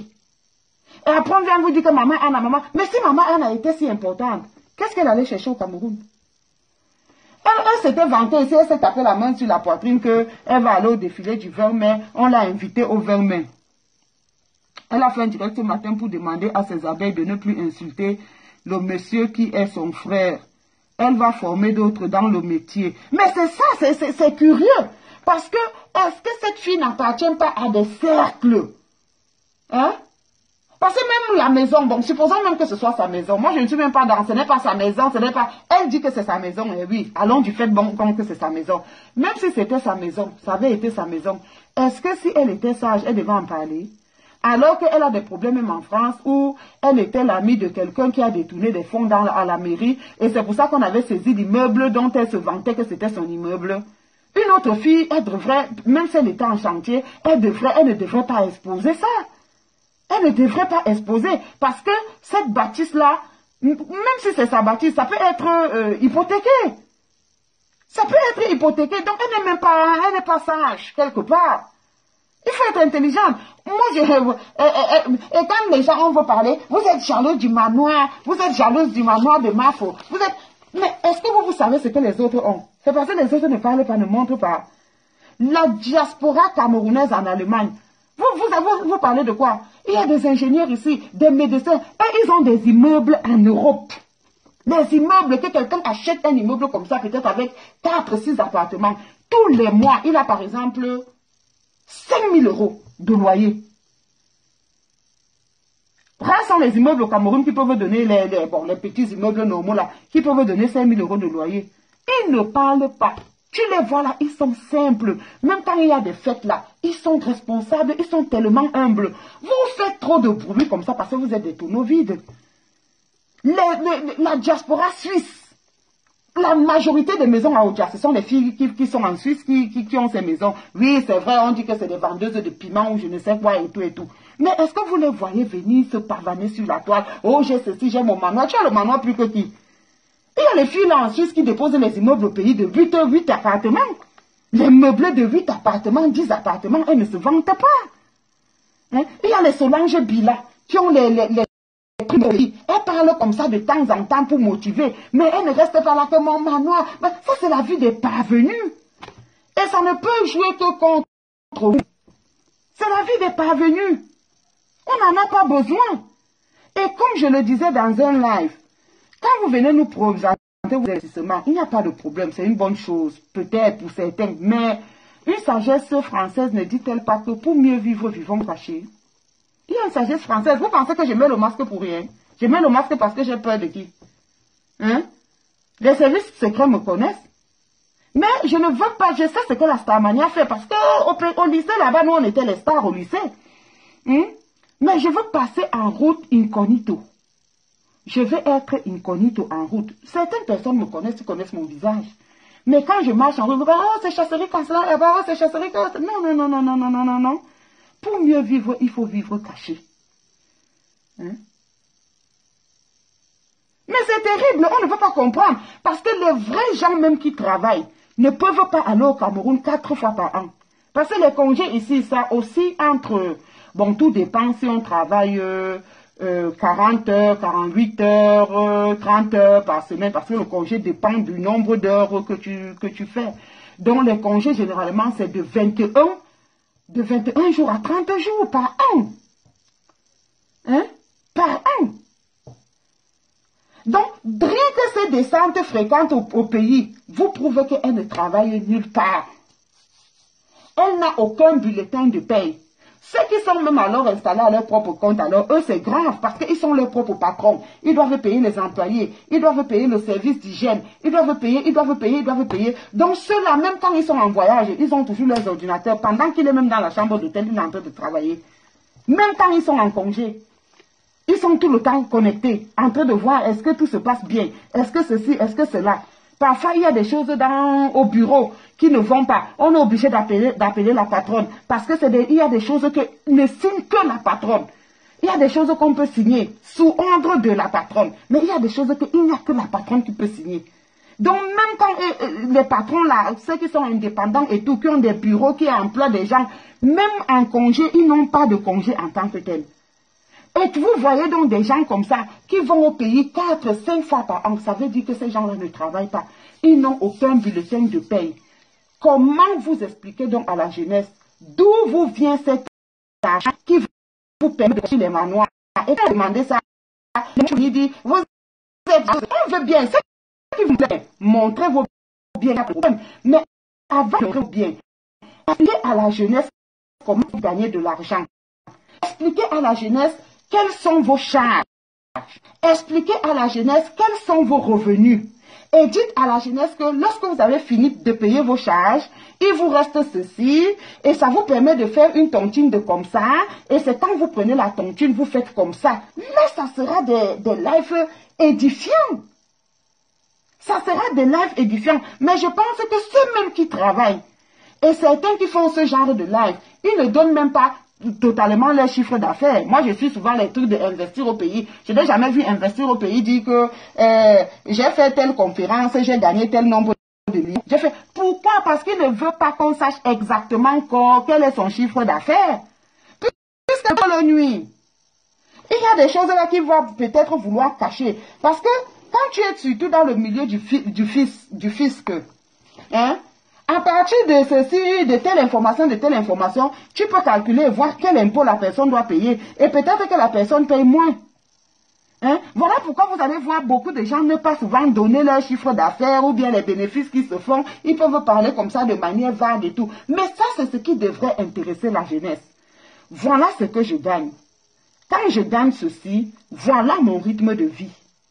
Si vous voulez atteindre tel objectif, ayez tel rythme de vie. Donnez-vous des prix fixes pour des objets fixes, pour des objets précis. Dis-toi par exemple que je suis une femme. Mon pantalon ne doit pas dépasser plus de 20 €. Mon sac à main ne doit pas dépasser 50 €. Et je ne dois pas acheter plus de 10 sacs à main par année. Je dois faire comme ça. Voilà comment je vis. Et avec mes petits revenus là, vu mon rythme de vie, vu mon ceci, vu mon hygiène, je ne bois pas, je ne fume pas, ça me permet de faire par exemple ma petite tontine de 500 € tous les mois. Et au bout d'un an, j'ai fait presque 4 millions. Quand j'enlève là 1500 €, je prends mon billet où c'est Ethiopia Airlines, ou je ne sais pas si c'est le porte-bagage. Je prends mon billet porte-bagage, j'ai quand même même à 2000, j'ai quand même un 4000 qui reste. Et avec le 4000 € là, je fais ceci. Et après, je reviens. Les dons par-ci, par-là, peut faire quand on a déjà assez. Oui, mais même les dons, ce serait donc bien de venir, d'être, mais ça ne peut pas être toujours les dons et les dons et les dons. Ces gens-là ne partent pas au pays. Ils vont au pays